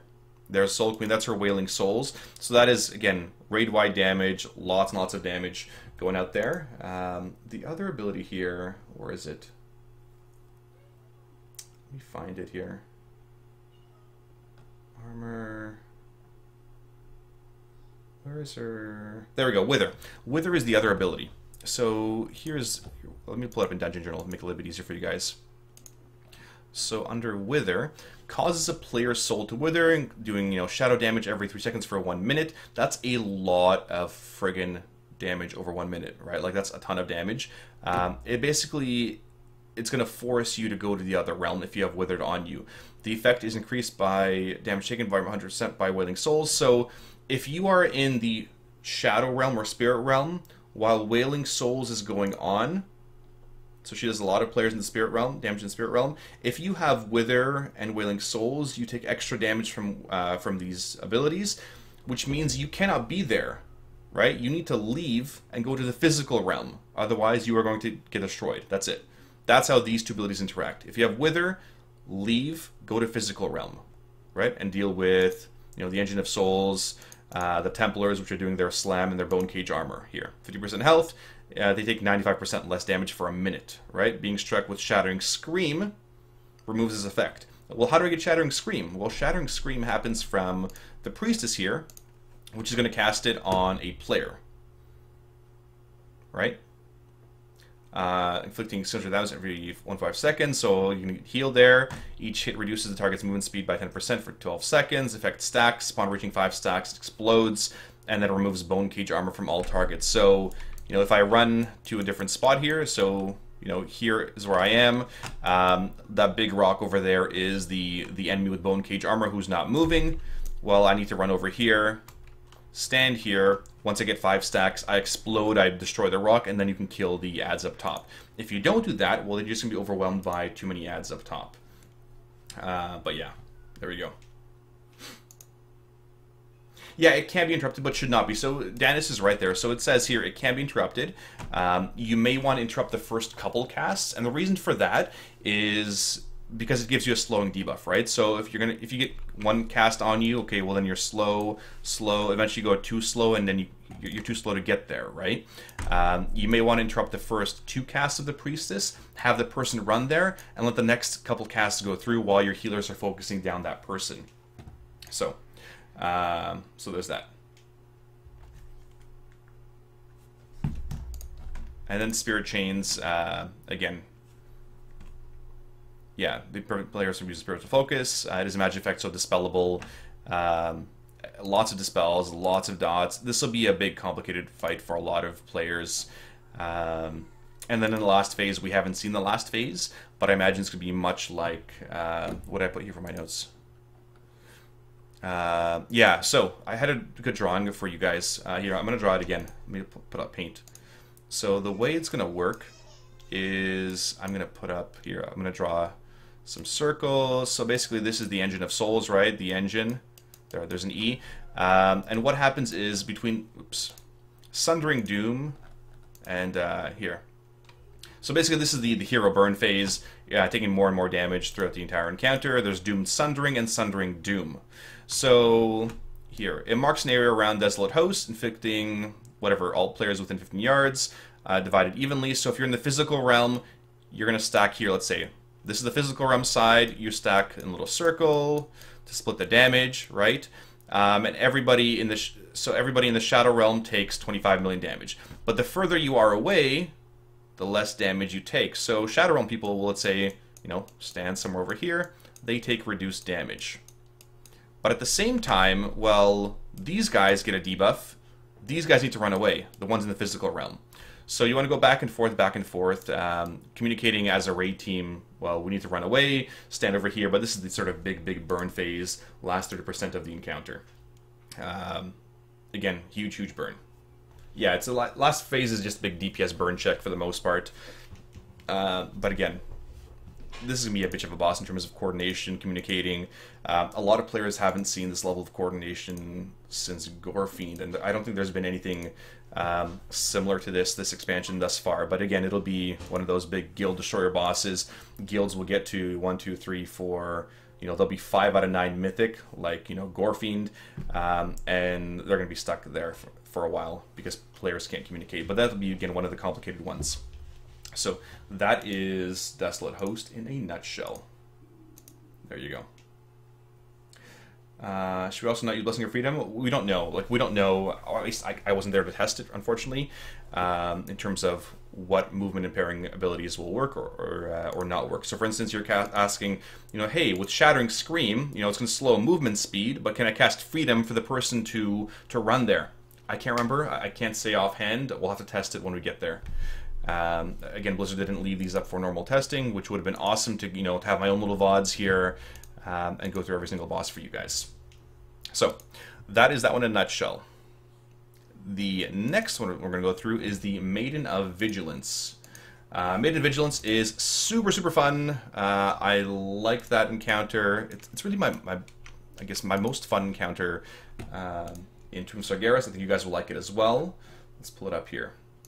This is basically Thaddeus 2.0.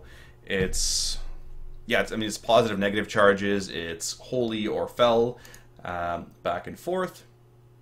So you can see here, we're going to go through the Maiden. And basically the way it is structured is there's 3 lanes or 3 circles around the room. She's tanked in one spot. There's a big sort of circle in the middle of the room where you can jump down into, and you'll need to use the environment. Again, having abilities or having encounters where the environment is used are always awesome. Let me see here. So we'll go through it. Basically, you're going to have one side of the group infused by Holy, the other side infused by Fel. They can't touch, can't interact with each other. There's also bombs here. These bombs will target random players. Once your bomb is about to go off, you need to jump into the side here. So that little protection there is the protection of Aegwynn. She will stop the raid from taking raid-wide damage once you jump in there, and it'll teleport you right out. You don't want to jump in too early. And you also don't want to be, waiting for the very last millisecond to jump in, because if you do explode on the entire raid takes a crap ton of damage. But it is a super fun encounter. The next thing that sort of comes out here as a general one is the balls. So you can see here, this guy has, the fat boss guy has the holy buff. You can see there by the time warp at the top right. He needs to be catching the golden balls. The more golden balls you take, the more damage you do. And this is really important, because the more damage you do, the quicker you burn down her shield. If you fail to burn down her shield, you wipe. So it's really imperative for your players to be soaking the right balls. Damn it. we'll go through the abilities here in a sec. Okay. So the first one is the soaking, right? So here's the infusion. Right now, this guy has, you can see the green debuff. That is the Fel infusion. He needs to stay away from other people with holy, as well as avoid the holy damage. So we're gonna split. Green side is Fel, yellow side is gold. Make it really easy for your players there. Here's the unstable soul. He's gonna jump in at the right time. A little early there, and see how he jumped a little early. I can't remember if it killed you, but if you jump in too early, then you might just take longer to come back up, and therefore you're doing less damage. So you want to go when there's about a second left, second and a half, 2 seconds, and then it'll teleport you back up there. But yeah, you'll want to mark 2 sides, 1 gold, 1 green for where you're supposed to run. Again, too early on that one. And I think you might just die to the bottom there. Yeah, you die. There you go. You jump in early, you don't get bounced out far enough, and you die. And so again, the weak aura is there, tells you exactly when to jump, basically holds your hand in terms of when you're supposed to move. So yeah, the Master's ability triggers basically the bomb on 3 players. 3 players need to eventually run back and forth. And yeah. The other big ability is the hammer. This is setting up the different lanes here. So he does a hammer on she does a hammer on the holy side and then the Fel side. You want to split that damage and make sure you're on the correct side for it. Otherwise, it's going to trigger the debuff and everybody is going to blow up here. Unstable souls. You're going to explode on the entire raid. You don't want to get hit by it. Adrian's infusion, that's sort of the big circle in the ground there. That is going to protect the damage. Then again, there's infusion. You're either Fel or gold or light. The hammers as well. You want to have holy hammer on the holy side, right? It's 23.9 million damage split between all holy targets. Fel infused targets become hit with unstable soul. Or yeah, if you're on the wrong side, you get this, and you're taking damage, and after 8 seconds you explode. So if you're on the wrong side, you get a debuff. You don't want to be on the wrong side, right? When the group is getting hammered. Where's our hammer here? Here's a hammer ability. Watch this. Here comes the holy hammer. There. That big conal ability, you're on the holy side. Eventually, when you do a tank swap, well, the Fel one's going to go to the other side. If you get hit by the wrong one. So let's say if I was Fel on this side, I'd get that ticking time bomb, and I'd have to run into the middle there. There's also these little circles you don't want to get hit with regardless. There's the bombs, mass instability, so 3 people will have to run in each time. I wonder if it's going to stack more with more people. Potentially more will have to run in. I could see up to 5 people running in at a time, dealing with the coordination. Yeah, they added a cast time on it last time, which will hopefully allow you to flip the boss over and face him toward the correct side. And you can see that's light remnants, any pools left behind, right? The sticking damage anyone stands in it also sends out a pulse. Little damage. So this little circle there is doing damage if you stand in it, which is why it's a little consecrate basically. I think it's really shitty that it's the same looking as a regular paladin's consecrate. So, Towley's sitting there, he drops his consecrate, well, he's standing also in Maiden's consecrate, which is not ideal. The other one, so phase 2 is really the best phase of the encounter. This is the sort of Pac-Man phase. This is what we talked about at the start here.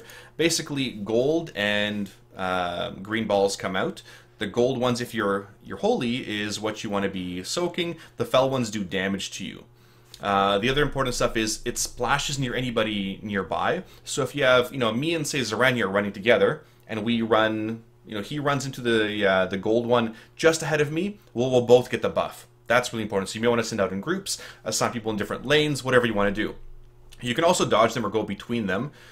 Here he's going to get the gold one. See, these guys are getting both gold one. It does a bit of a splash. Here he dodges the Fel ones. You want to get as much as you can. It's important not to get to the boss too early. Okay, you want to get as much buffs as you can. Because if you're standing on the boss, and this is important for a lot of players, if you're standing on the boss when she is spawning those balls, and you get the wrong ball type spawning on you, that's bad. Lots of damage going on you. This guy, so he has 7 stacks, right? 7 stacks of the buff. You can see on the top right section there.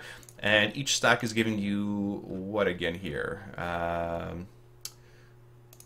Grace and Vigor, Creator's Gate, there we go. So it's giving you 10% damage and healing. Sorry, 10% damage, 5% healing for each stack. He had 7, so 70% more damage during this little section. And this is important because you need to break her Absorb Shield. You do enough damage to break her Absorb Shield, you can interrupt her Wrath of the Creators. Right, so again, getting as many buffs as you can here. He's got 3 buffs. He's going to get another one here. He's at 4, 5. Dodge those ones. Try to get back to that one. There, he picks it up. Oh, he didn't get that 6th one. Again, while you're dealing with all these other abilities. And it will periodically change the infusion. So if you're gold at the start of the fight, you may not be gold or wholly the rest of the encounter. And again, you don't want to be standing on their spawn points because it'll be it'll be impossible to dodge if the wrong one spawns on you. Yeah, you need to interrupt the Wrath of Creator before 30 stacks. Titanic Bulwark is her ability that she puts up on herself. If you don't have the debuff, so let's say your entire raid is super awesome at dodging the balls. If your entire raid dodges every single one of the balls, they will not have the DPS increase necessary to blow up her shield. Because if you can't blow up her shield, you can't interrupt her. And she's doing more and more and more AoE raid damage. You can see here the Absorb Shield's about to go down. About to go down. There, they finally interrupted it. Right? Once that little shield was gone. So the better your players are at getting the correct balls, the more damage you're going to do, and the quicker you're going to burn down that phase and minimize damage. So again, here another infusion comes out, and they're going to be shifting the fel. You can see here, people are glowing by green a little bit. Green glows under their feet. Those are fel people. Everyone with the yellow glows under the feet have the gold color. So here again, Unstable Soul. I mean, it's a pretty simple encounter, but it's fun. This is probably the best one by far. If you're standing in the middle of 2 orbs exploding, does the big enough to get 2 stacks? I don't think so. I think, yeah, I don't think it was. So if you're standing like directly on those lines and the orb explodes, I don't think it's big enough to, let's say, hit you in the middle. You may want to, pair up partners. There'll be so many different strats for how people want to do this one. Again, lots of coordination. I don't know. I mean, we'll see. With a larger raid size, you may want to have people double up or triple up or assign people to an outer lane or inner lanes or whatever to make sure they maximize that buff gain, because you'll want to, yeah, you'll definitely want to pick up as many buffs as you can. Otherwise, you're going to die. And the healers need to do the same thing. Healers need the extra healing increase to deal with the raid-wide damage while she's casting, and the DPS are trying to DPS down the shield to interrupt it. So you want to pick up as many balls as you can. And on Mythic, so you do want to practice getting every single ball, because any balls that are missed on Mythic explode. Okay, they explode on the entire group. So have fun with more and more fragments. So super important to get all your Pac-Man balls. Yeah, on Mythic, if you miss an orb, you pretty much die. So you'll want to have people assigned to them. You may not have everyone get to 10 stacks, but you do the best that you can. So yes, get all the balls. Be the best ball soakers ever. But it is a fairly fun encounter. I think it's the best one. I love it. I love this encounter. Mostly because I'm good at dodging things, right? Like Alyss Resort, tornadoes were super easy, never get hit by those.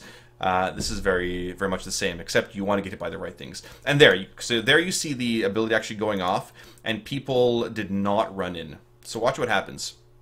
So these guys purposely do not run in. They're going to take it's going to be a lot of raid-wide damage, and people get knocked up in the air. Watch. So anybody nearby gets knocked up in the air. Look, the raid's pretty much going to wipe because of all the damage, and you're going to die, and hopefully the crater. Yeah, there you go. You can see the craters going down. But it is a fairly fun encounter. Again, like it's not directly on the center. You can see the inner lane. The orbs are actually shifted out toward the middle. The middle ones are fairly close to the middle. The outside ones as well, but the inner lane ones are actually further off to the side. Yeah, I don't know. I mean, we'll see. It does vary. I'm guessing it's not any set pattern. It may be, actually. Let's go back here for a second.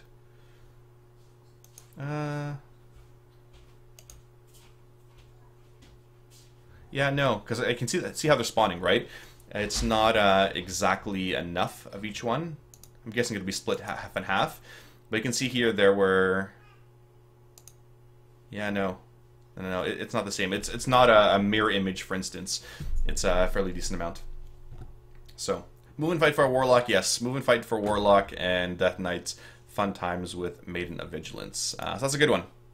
Fun encounter. I'm looking forward to Maiden a lot. Any questions from that one?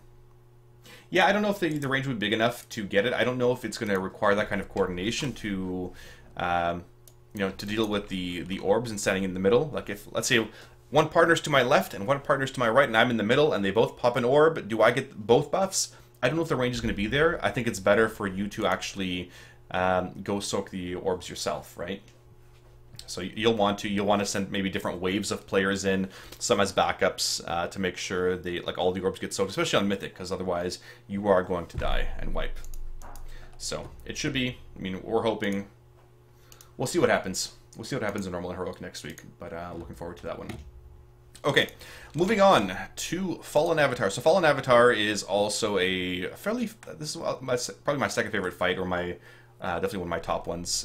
This Maiden, as well as Mistress Sassz'ine. Fun boss, lots of movement, partly annoying. If you guys remember doing Gul'dan, a lot of very similar abilities to Gul'dan. The first one is... Let's go through these. Alright, let me pull up my Fallen Avatar. Notes... Alright, so the first one here will be the Touch of Sargeras. Touch of Sargeras creates purple zones with each exploding after 8 seconds. So if you see one nearby, don't near it. Sorry, these are the ones that you want to split. You'll see what happens when they don't soak it. Watch what happens. There, the raid basically wipes. Purple zones you do want to stand in, but they leave shit behind. So make sure you run into the purple zones. There, you can see them are going to split at this time. They're not going to explode on the raid, but they will leave behind. Oh, maybe not this one. Normally there's a purple puddle being left behind. Anyway, so these circles, make sure you soak them with your friends. You can immunity them. You can see here the paladin did immunity them as well. But otherwise, yeah, make sure somebody's always soaking to them. You may want to have different segments assigned to soaking each of them.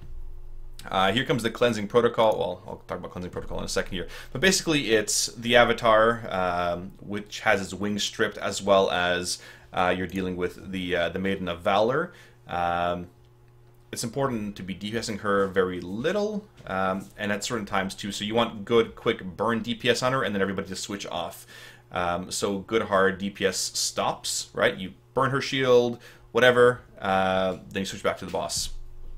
So we'll go here in a second. The next ability here is Rupture Realities. This one is basically Fel Nova. If you guys remember doing Fel Nova on Sagar, exact same thing. Rupture Reality is about to happen. This is basically get as far as you can, as away from the boss, and you take less damage. There. Everyone was pretty much, by the end, they took about half their life. So, quite a bit. Again, this is where you use your speed boosts, run out as far as you can, and take minimal damage. There. Otherwise, if you're standing pretty close to the boss, I mean, you may be able to immunity it. Probably not worth wasting your immunity on something like that because of all the other abilities. Yeah, I mean, besides the tank, yeah, I mean, even tank's going to die here. But yeah, you want to minimize how much damage you're taking, run out as far as possible. The other ability here is the Shadowy Blades. Now, when we did testing here, you actually could see a line. So you can see the Shadowy Blades there targeting this player here. We'll see how they spawn. There. You see these blades. Now, when we did testing on this, if you were targeted, you saw a line going from the blade to you. You don't want to have these pass through players because they will then drop a void zone, so other players can't see the line either. So you want to position these intelligently. So let's say it doesn't pass through the tank and drops a tank puddle, or the purple puddles there under the tank. So you can see here, Blade's going to go cut through and do lots of damage. There, and you'll drop a big puddle under you. And again, there's the other ability, the fun one. So the other ability here is, yeah, the Unbound Chaos. This ability is a huge pain in the ass. If you guys remember Flames of Sargeras, this is Flames of Sargeras on crack. Yeah, Flames of Sargeras on crack. It's almost as bad. I mean, it doesn't really overlap onto other players, but it does a shit ton of damage if multiple ticks hit you. So however you want to coordinate with your guilds, some people, you know, do a square, some people will do a line. It's, again, lots of movement that you're going to want to, you know, just avoid. Run them out wherever possible. But they're quite frequent too. And the other downside is if you have a shit ton of melee and they're all clumped together, we actually did this in LFR, if there's too many melee clumped together, they're all going to die. It does a horrendous amount of damage. So again here, with the Shadow Blades, sorry, I should go back here for a second and mention this. With Shadow Blades, when they go out and they're dropping a debuff, right? So here he decided to drop a puddle right here. Well, what is the issue with this? Well, the issue with this is the same as it is on Star Augur Felnova phase, where if you are dropping stuff where your players, number one, can't get to the outside, or dropping them in the corner where your players can't run to, they're going to take more damage anyway. So make sure you drop these puddles as intelligently as you can. You know, try to overlap them if possible, whatever. But yeah, be careful when you're... There we go, there's the line. Targets you with Shadow Blades, and you can see the blade going to come out here and drops a puddle. And I believe that was only on Heroic in terms of puddles. The puddles, I don't believe, were dropped on Normal. But yeah, I mean, again, this was a super fun boss. And then you're going to be dealing with the Maiden as well. So the Maiden was a fairly... I don't know, it's what the off-tank is doing for the most part. Let's pull it up here.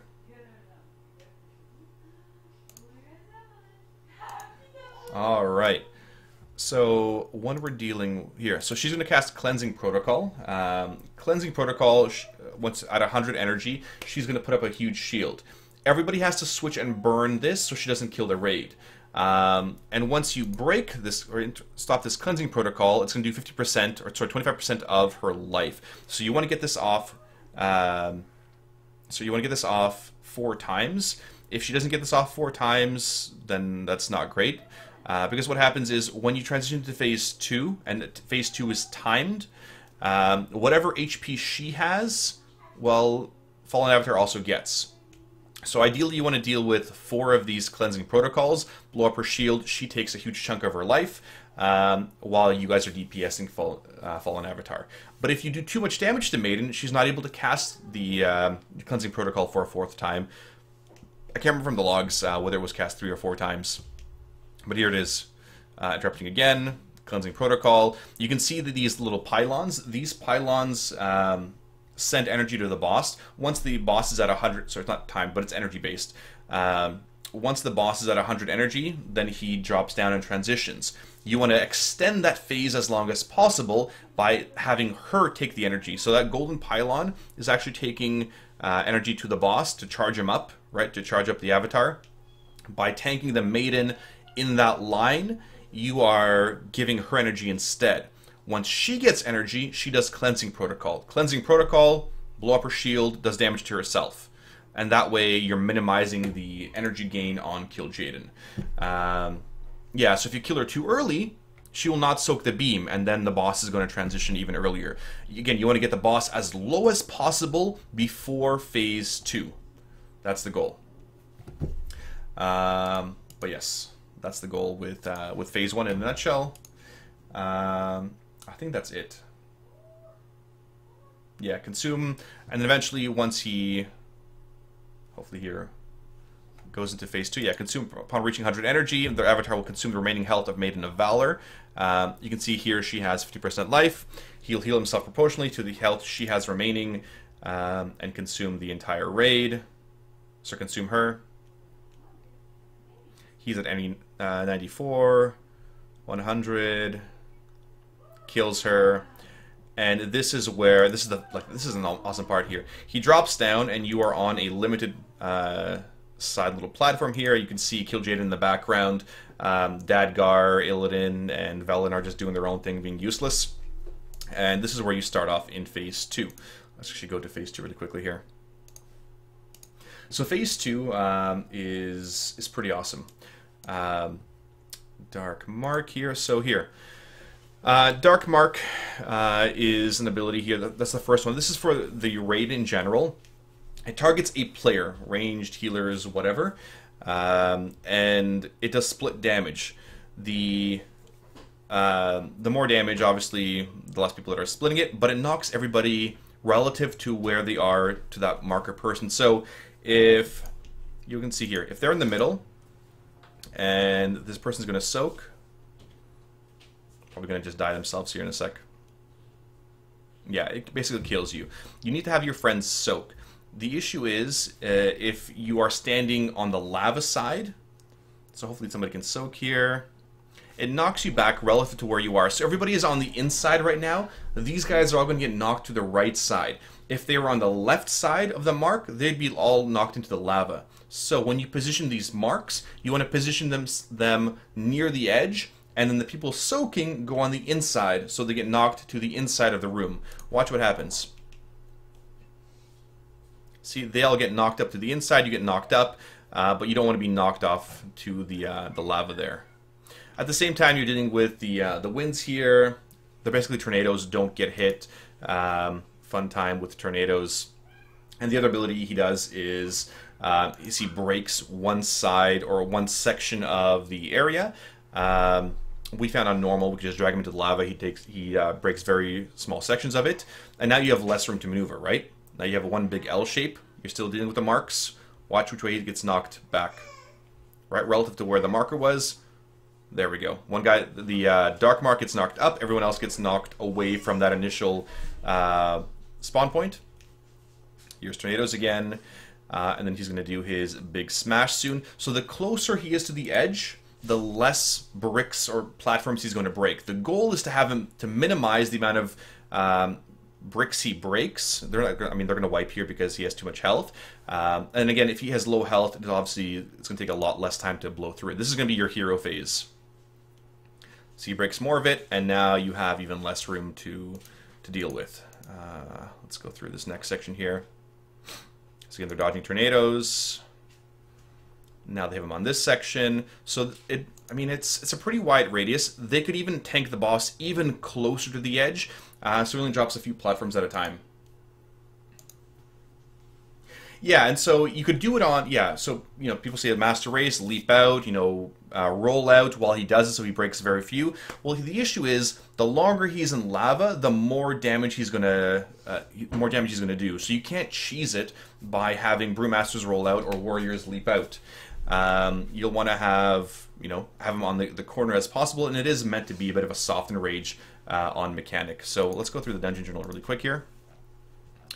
Where are you? Fallen Avatar, Phase 2. Oops. Seer. Waves of feet emanate from Fallen Avatar, inflicting whatever damage every 2 seconds. While the Avatar stands in lava, the damage of Seer infusion is permanently increased by 15% every 2 seconds. So you do not want him in here. Basically, if you're running out of platform, that is the quickest way to wipe, because the Fel infusion is making Seer do way more damage. On normal, that is not the case, right? So that's just regular. You can tank him in the lava all day long. On heroics, and this is what you guys should be practicing, make sure you tank him on the edge where possible. Let's see here. Do we have good diagrams? Yeah. Yeah, we got some diagrams here, right? You can see here where we're dropping the blades, left and right sides, different markers. There's the essential platform for Fallen Avatar. And where we're going to tank him from one side to the other. So, but yeah, padding. Could you use a bubble to deal with it? Yeah, you probably could, and that's where you should use your bubbles to soak the dark marks, right? This thing here, right? So it does 8.8 million damage. You probably could bubble it. That way your players get to DPS more, can go soak some of the other bubbles. This is where you should use your bubble, your ice blocks, whatever. So players are not soaking, taking the additional damage. Because remember, Seer is going off the entire time, right? 225,000 damage every 2 seconds, right? And you want to minimize how long he's in the lava, so you want to pull him back to the platform super, super quick. So you're taking this damage as a dot, you're taking, Black Winds is the tornadoes, so don't get hit by those. The tank mechanic here, you know, it's a tank swap, but the Dark Mark's also going to do quite a bit more. So you want to minimize how much damage your raid is taking. Part of that could be using your immunities in the last section. So, how long is the fight? I can't recall how long the fight would be. Perhaps 6, 7, 8 minutes. But yeah, that is Fallen Avatar in a nutshell. I mean, it's a pretty fun encounter. It is pretty badass that it has legs, sort of like Kil'jaeden. But it is a fun one. And again, like as you have less platform, well, now it's harder to dodge tornadoes because you have less room to move. Here, there's a big explosion. Everybody, yeah, stood in the crap. Again, you want to minimize how much he's in. So here's a better example. That's how close you want him to the edge if possible, right? The bear is just barely on the edge there. Dark marks go out. You can see they're going to probably immunity them. Yeah, looks like the rogue cloaked it. One guy died. Probably tried to disperse it. Here, dealing with tornadoes again. Again, you may want to have him more of in a corner, right? Or even use this section and then have him in this far corner where the bear is right now. Because you want to maximize how much platform room you have here. This guy's going to go off and kill himself probably. Yeah. Yeah, I mean, we did this on LFR. Good, easy. It was a fun one. Fun one to do. Anyway, any other questions? No, I think that's it. Okay, fantastic. So we're going to move on to the last boss, Kil'jaeden.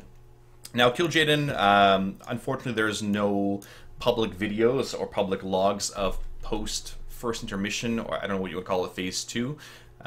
It's only phase 1 and that going forward. But we're going to go through Kil'jaeden here.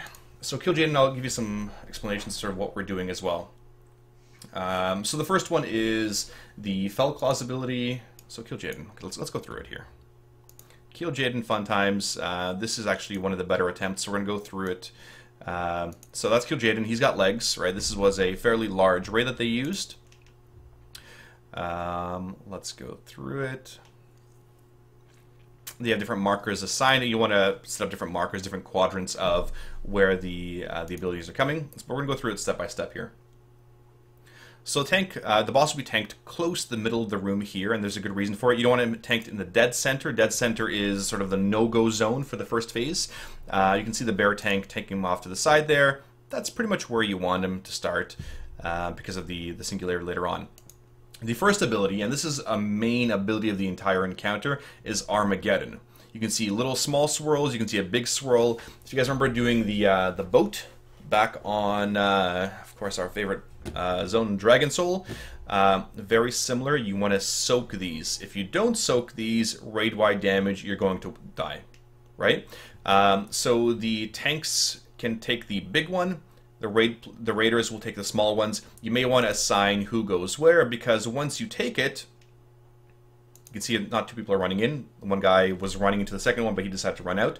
It actually leaves a lasting dot on you.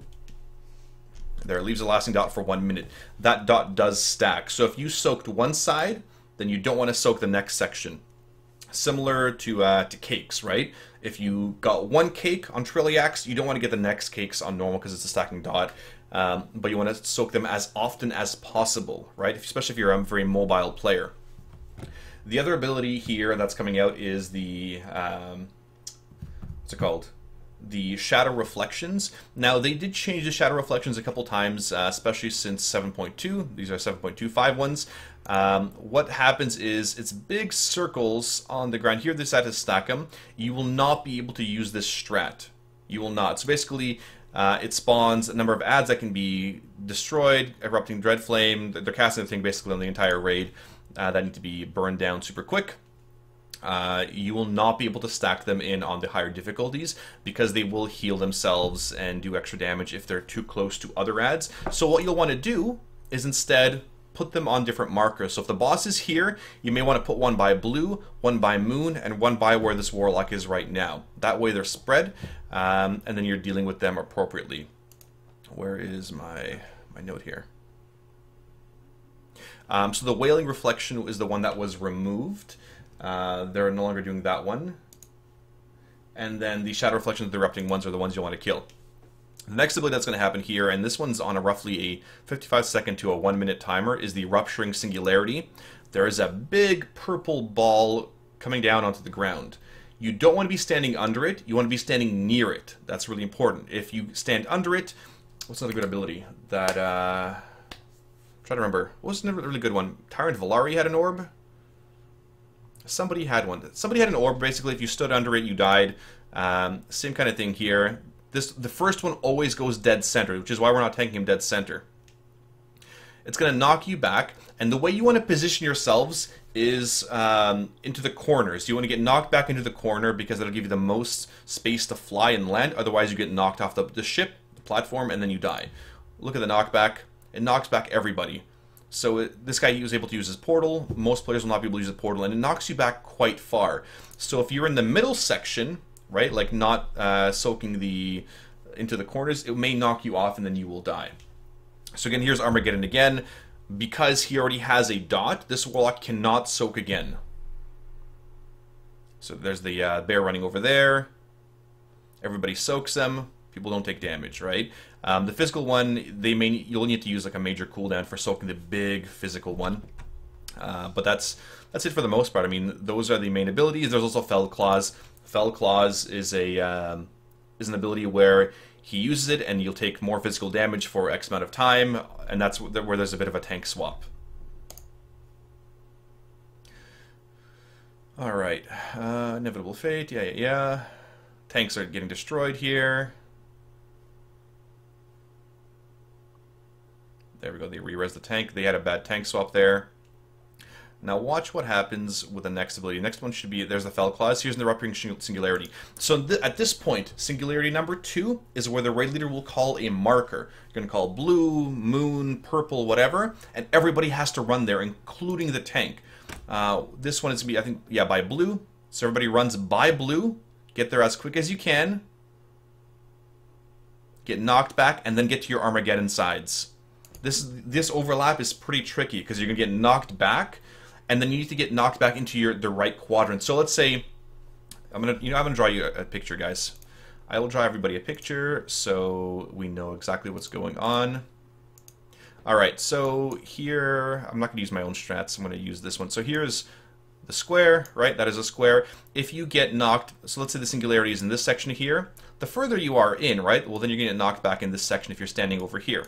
If you're standing over here, you can knock back this way. If you're standing over here, you can knock back this way. If you're standing over here, you get knocked off the platform and you die and you look really stupid. So let's say I'm assigned. Let's put these into little 4 sections here, and you're all there. So let's put this into 4 little sections. Draw you guys a picture. If you are assigned to soaking Armageddons in this section, well, maybe you want to stand over here so you get knocked back over this way. If you're assigned to doing this section here, well, maybe you want to, put yourself over here so you get knocked back over here, right? But not over here, right? Again, that angle is really, really important.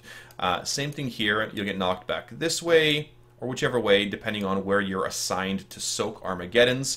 Again, depending on your raid size, there'll be fewer Armageddon puddles to soak. This is a 25-person raid, so they had how many puddles here? Let's go back for a second. 1, 2, 3, 4, 5... 6, 7. It looks like 7. 1, 2, 3, 4, 5, 6, 7, 8 more. Can I not count there? 1, 2, 3, 4, 5, 6, 7, 8, 8, 9 puddles looks like, plus the tank one. So half your raid at a time is always going to have to soak. You can't use immunities as well. Immunities will count and they will help out. And then this is the first intermission. So during the first intermission phase, during the first intermission, he will fly up, and you'll be dealing with, fun-time abilities. You can't really attack. You can attack him during this phase, but he takes so much reduced damage that it's not worth it. So don't really worry about casting your big Chaos Bolt and all that other crap. So the first ability here that's going to happen is Armageddon and Bursting Dread Flame. So we'll see how the live iteration goes. But basically, Armageddon, if you guys saw in phase 1, soak the small puddles, as well as, the big puddle for the tank. At the same time, you have Bursting Dread Flame. These big circles, if you guys remember Il'gynoth mechanics, same kind of thing. It was a 10-yard circle. You want to overlap them, but not overlap them onto other players. Otherwise, you will take a huge amount of damage and die. Watch what happens. So here, he's standing at other people's Dread Flames. He's trying to go soak, and you can see here how he died. Bursting Dreadflame, 2 of them. He took his own, somebody else's, and then the Armageddon didn't even get cast off, right? The Armageddon's about to wipe the rest of the raid there, yeah. So you want to make sure you only get hit by yours. So the coordination, there's a singularity. You can see how it gets knocked back. The singularity will be quite complicated. But again, step by step, it's repeatable. It's a fun encounter. It's like Lei Shen with its own little twist here. I mean, it's all very predictable. It is on fairly strict timers. You know, you'll want to soak like balls like Lei Shen. Again, that's why everybody loved Lei Shen, because it was very strict timers, controllable, great encounter. There's Armageddon. And again, if you don't soak the Armageddons, then you are going to take massive, massive damage. Armageddon Hail, Armageddon Blast. 4.7 million damage to everybody. If you fail to soak a single one of those, your raid is going to wipe. On normal, this 2.9 million damage. You're likely going to wipe as well on normal, because it's going to do a crap ton of damage. I mean, the dot itself is going to kill you. There's no way you're going to be able to sustain the healing requirement to do that. So Armageddon over everything. Over everything else, when you guys are doing this encounter, Armageddon Rain needs to be soaked, no matter what. You know what? If you have a stack of the dot already from Armageddon Rain Healer, so here, you know, there's 800,000 damage every 2 seconds for 1 minute, and it stacks. If you are standing next to a puddle, and the person assigned to it is not standing next to the puddle or in the puddle, guess what? You should run over to that puddle, take the 2 stack, and then stop the raid from wiping. Right? It's not, well, I wasn't assigned to that one. That's fantastic. Well, now you wiped. You wiped the entire raid because you weren't assigned to it and you couldn't, you know, adapt and think ahead. Well, it's better to have one person die, or to throw lots of healing on one person, rather than the entire raid wiping because you didn't soak, what's it called? The Armageddon Rain. So, so that's a great one. So could you have a stack, then immediately the second you can drop your second stack? Probably. I would imagine that's exactly how it works. It is not a magic debuff that it can be cleansed, right? It's not a physical one either. You can likely, I mean, it's all fire damage, but yeah, you can probably use immunities. I, again, didn't test Kil'jaeden this time around, but yeah. So we're going to go through the other abilities really quick here. I know Fat Boss does a really good job with their video. Bursting Dreadflame. So you have a big circle around you, right? Big circle around you, and you take lots of fire damage. If there's any other circles near you, you're probably going to die, like the Warlock in that video died. So you want to spread out. Focus Dreadflame is the other one. Now, Focus Dreadflame, you want to split the damage. So Kil'jaeden is going to, shoot fire at a person. The more people that are standing in that fire line, the less damage it does. If you guys remember the Paragons of Calaxy ability, the sniper ability, where you assign people to help soak the sniper shot, same kind of thing here. The other issue is a Focus Dreadburst goes off at the location of each player hit. There, Focus Dreadburst. Basically, anybody nearby. So let's say there is a beam coming from the rock to here, and if everybody's standing close to me right here to help soak it so I don't take a lot of damage, that's fine. But on Heroic, you get Focus Dreadburst, and what it does is it's a splash. So if everybody's standing here, they all get splashed and they all kill each other. So what you'll want is a person over here, a person over here, a person over here, and a person over here to soak it. Right? You'll have designated soakers to use their damage reduction cooldowns, paladins, rogues, hunters, whatever, to help soak. Again, this is an all mechanics intermission. This is not damage. Right? This is where your players can actually do mechanics and can be assigned to those kinds of things. So, don't stack everybody. They'll need to spread along that line so they don't splash damage onto themselves. Because again, it's 1.5 million damage.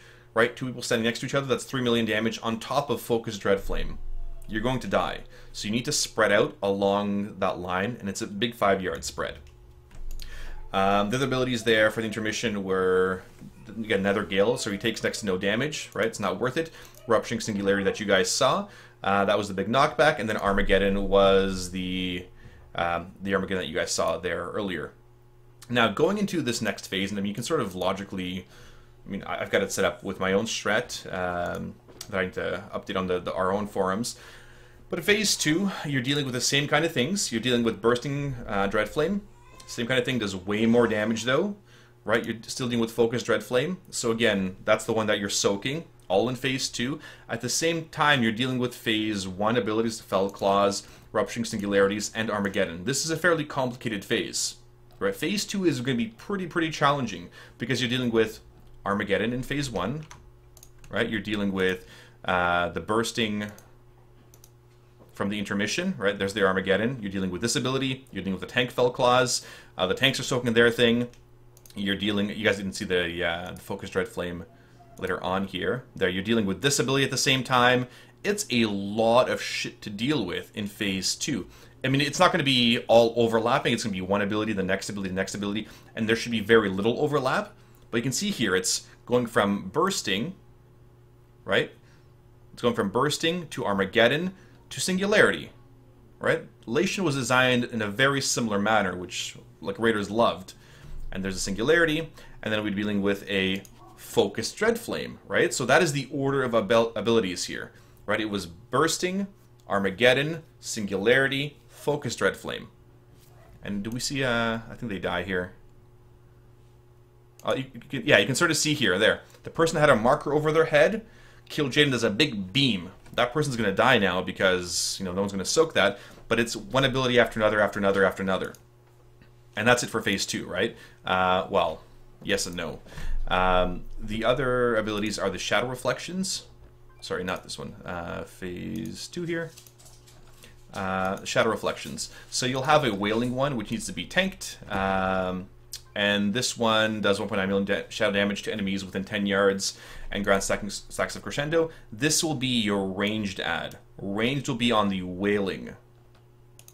Everyone else will be on the Shadow Reflection. So you'll have Kil'jaeden and a number of different ads up. If you're a melee, you should not be near the Mailing one. Right? Yeah, I mean, I'll link all these for you guys as well. Mavros, here. There's Zoranya's links. There's Zoranya's notes. So again, melee, you don't want to be by Wailing. You want to be by the Erupting. You want to kill that one. So that's the plan there. Fell Claws just dealing with Rupturing Singularity. You've seen all those things in phase 1. Now, I mean, again, it's ability after ability after ability. It's how well your players can adapt to every single one, and you really just need to call it out. Okay, we have this ability next, and this ability next, and this ability next, going from there to there. Roughly, I believe it's going to be 30-40%. The boss is going to transition into his next intermission, and this is the new technology. So Blizzard actually has new tech designed for a fight like this. Deceiver's Veil, basically, it's going to limit your view distance. So right now we have, you know, view distance to like 1 million. With Deceiver's Veil, you'll only be able to see this far. Like, everything else might be black. Like, it'll be like a really dark black where you can't see much. And the longer you're in this sort of shadow, so in whatever shadow section this is, the more damage you're going to take, right? Or sorry, the more absorption you're gonna, you know, have healed on you. So you're gonna have a big absorption shield that needs to be healed off before you actually take healing. So it's be tough for your healers. In order to see during that phase, Illidan comes down and he gives you Sightless Gaze. So Illidan might be doing his own RP walk thing, or he follows you around, or whatever. And if you're close to Illidan, you can see, right? You can see there, and Illidan grants you Sightless Vision, allowing you to see and hit enemies within 40 yards in the darkness, and heal friends, but also granting you overwhelming you with Fell Power, inflicting a little bit of fire damage every 1 second. So the trade-off of being able to see is your eyes burn for a little bit of damage. This damage is fairly inconsequential, very minor heals. Hots will go through it, but you'll want to get to Illidan ASAP. You'll want to get his buff, and then blow up these Shadow Souls, which are bursting AoE damage to pretty much everybody. You can't avoid these things at all. So that'll be the next intermission. Thankfully, we're not dealing with the other crap, but it should be a fun one. So Blizzard is testing something out. It should be pretty fun. We don't know how it's going to work. There might be, you know, I know the Fat Boss video shows like 9 Shadow Souls, potentially. We don't know, but we'll see. We'll see. And then in the last phase, we may be teleported to another realm, sort of like an Archimonde. And then be dealing with those abilities, or we may still be on the ship, but we'll see. One of his first abilities is Darkness of 1,000 Suns, so he throws Shadow Bolts on everybody. I mean, you'll need to use your Devotion or whatever to deal with it. Alternatively, if you're standing close to a rift, it's like a gravity rift here, the missiles get sucked into it. So basically he's going pew, pew, pew, pew, pew. But if you're standing next to a gravity well, like over here, the missiles that are going to me, right, they get to the gravity well instead, and all the missiles are getting pulled into the gravity well, as well as you being pulled in slowly. Similar to Winds or Mistress Sassz'ine, for instance. Desolate Host. Where's Desolate Host? Thanks. More Desolate Host. More Demonic Inquisition. But yeah, that is that main ability. Demonic Obelisk, that'll be another one that sort of spawns a big cross. It's going to spawn an obelisk, and if you're standing in a line, good example of that is the Bomberman boss. Bomberman boss in Gate of the Setting Sun. Do you guys remember the Mists of Pandaria dungeon? Let's go back here. Mists of Pandaria dungeons. This one. The very first boss, the Saboteur, he drops little bombs, right? Attaches 4 explosives to the back of a random player. Well, that's different. It was Disable Munitions. There. Similar style, where he'll drop an obelisk somewhere, and it'll explode in a cross, right? You don't want to be hit by that cross. It is massive damage to the entire raid, or whoever gets hit by it, rather. So you don't want to be standing in that obelisk. The other abilities will be Tear Rift, again, inflicting 5 million fire damage to all affected players and knocking them back. That is a shit ton of damage. You are going to get yourselves killed there. Tear Rift is the one, the big gravity one, with Gravity Squeeze, where it's pulling people in. Don't be pulled in yourself. Right? Does however much damage every 1 second. The amount of inflicted increases the longer the player remains affected by gravity squeeze. So if this is the Tear Rift, if you are standing in the rift, you are going to take a massive amount of damage. Be near the rift, but not actually on it. Flaming Orb is the other one. Flaming Orb is, we're going to call it similar to Goroth's big sphere. It fixates on a player. It'll fixate the closest player, so exact same as Goroth.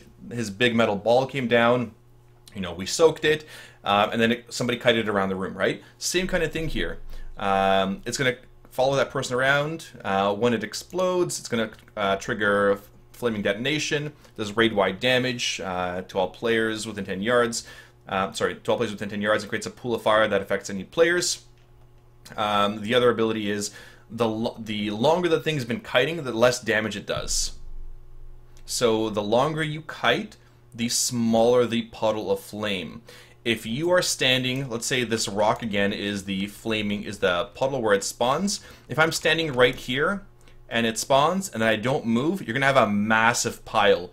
Think Cenarius, that big red crap when the tank gets a full spear on them. Same kind of thing. You want to minimize it so it spawns near me. Hey, great, I'm fixated. I'm going to start cutting this thing away. Right? We've seen lots of abilities like this. The tanks, for instance, on Blackhand, Goroth's ability, same thing. Kite it away wherever possible. Bursting Dread Flame, you guys saw that on the earlier phases. Focus Dread Flame, same thing, and Fell Claws. So that's sort of the new thing. Flaming Orb will be the one new mechanic for the last phase, as well as, well, a bunch of new mechanics. Flaming Orb, the Rift's Obelisk, and the Darkness of a Thousand Suns. So, there you go. If a player is standing close to darkness, we don't know where it's going to be. I'm sure other guilds may have gotten that far. My recommendation, again, will be do normals first, especially normal Kil'jaeden, before you do heroic Kil'jaeden. So, that's it in a nutshell. We've gone through all the bosses. No other questions. And yeah, that's it. So thanks, guys, for watching our Coach's Corner. I'll answer everybody's questions here as we get to it. Midgets will update this to YouTube. Yay! And hopefully, I mean, we'll share, again, all of our notes with you guys. So Zorania's notes, which are awesome, are right here. Those are Zorania's notes. Those have YouTube links to all of those abilities. You can see them really quickly. Here are Gerathi's notes from Zeros to Heroes, Team Murgle. Again, these are really good explanations of what you need to do for every single one. Some people are good visual learners, other ones need to read everything, other ones need to just, need to test the bosses themselves before they actually get a handle on it, rather. This is the Minimalist Guide, which I'm sure you guys have seen on MoChamp. Here is another guide that Aelid posted earlier. That fourth guide is like a PowerPoint presentation what to do step by step by step. We have our own strats and things like that, which are pretty awesome. Again, a big pat on the back to my own raiders who, you know, did up the strats and cooldowns and everything else, you know, for these bosses and positioning and things like that. Fallen Avatar, it's quite good. It's been very impressive. As long as everybody is, you know, up to speed. You know, the Goroth players did a great job. They know exactly what Goroth's doing. As long as they know Goroth quality to the other bosses, you know, my guild should do pretty well. So yeah, a lot more prep to do here. So Sunday and Monday, a little bit more prep. Make sure you get your weak auras running as well. There are weak auras up, I'm guessing. Does below have them already? Let's take a look here. Weak auras we found here. Tomb of Sargeras, there we go. We're gonna click to Zweego, copy import string. We're gonna go import all these things. Perfect, look at all this. Fantastic. Tomb of Sargeras, all the weak auras are here, based off each boss. That's boss number 1, boss number 2, boss number 3, boss number 4. All those weak auras ready to go. There's a Withered from Desolate Host, Shattering Scream if it's on you, Soulbind. Fantastic. Weak auras ready to go. Checkmark. Make sure you guys get those done as well and get them set up. So, I think that's it for questions. Thanks, guys, for watching. Be nice to each other. And that's it for Coach's Corner. Have a good one.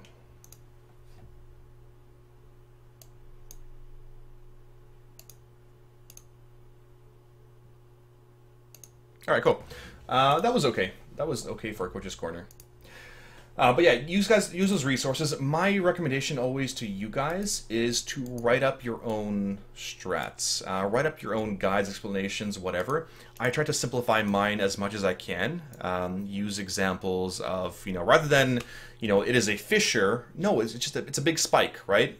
A fissure is typically, you know, a gap in the ground, whatever. Don't confuse players with terminology. It's a big spike coming out of the ground, right? That's a big ball you catch. It's a big comet, whatever. So try to simplify things for your players. Don't forget to subscribe. I swear to God, my biggest gripe about, you know, these videos is like, hey guys, it's Sparty again. You know, this week coming to you from wherever. You know, thanks for subbing. You know, support the YouTube. I don't give a shit. Like, listen, as soon as you hear that, you just like, I'm gonna watch a different video now. Anyway, they're all super annoying with their super loud voices. The swirlies, right? They're swirlies. They're green swirlies, green circles on the ground. Use simple terminology. I've got my own notes here. So when I was doing this, again, prior to 7.2.5, I wrote up my own notes of what each ability does. You know, 2 bosses. You know, how I'm going to sort of do Coach's Corner for you guys. He's the big Naga dude, Conal ability director on the raid. Summons adds, pretty straightforward. You know, his different abilities here. Wave Mender, whatever, Gladiator there. The other one was taken out. You know, the priorities, that kind of stuff. So I made up my own notes, so I understand the mechanics really well, and as I understand the strats really well too. So that was good.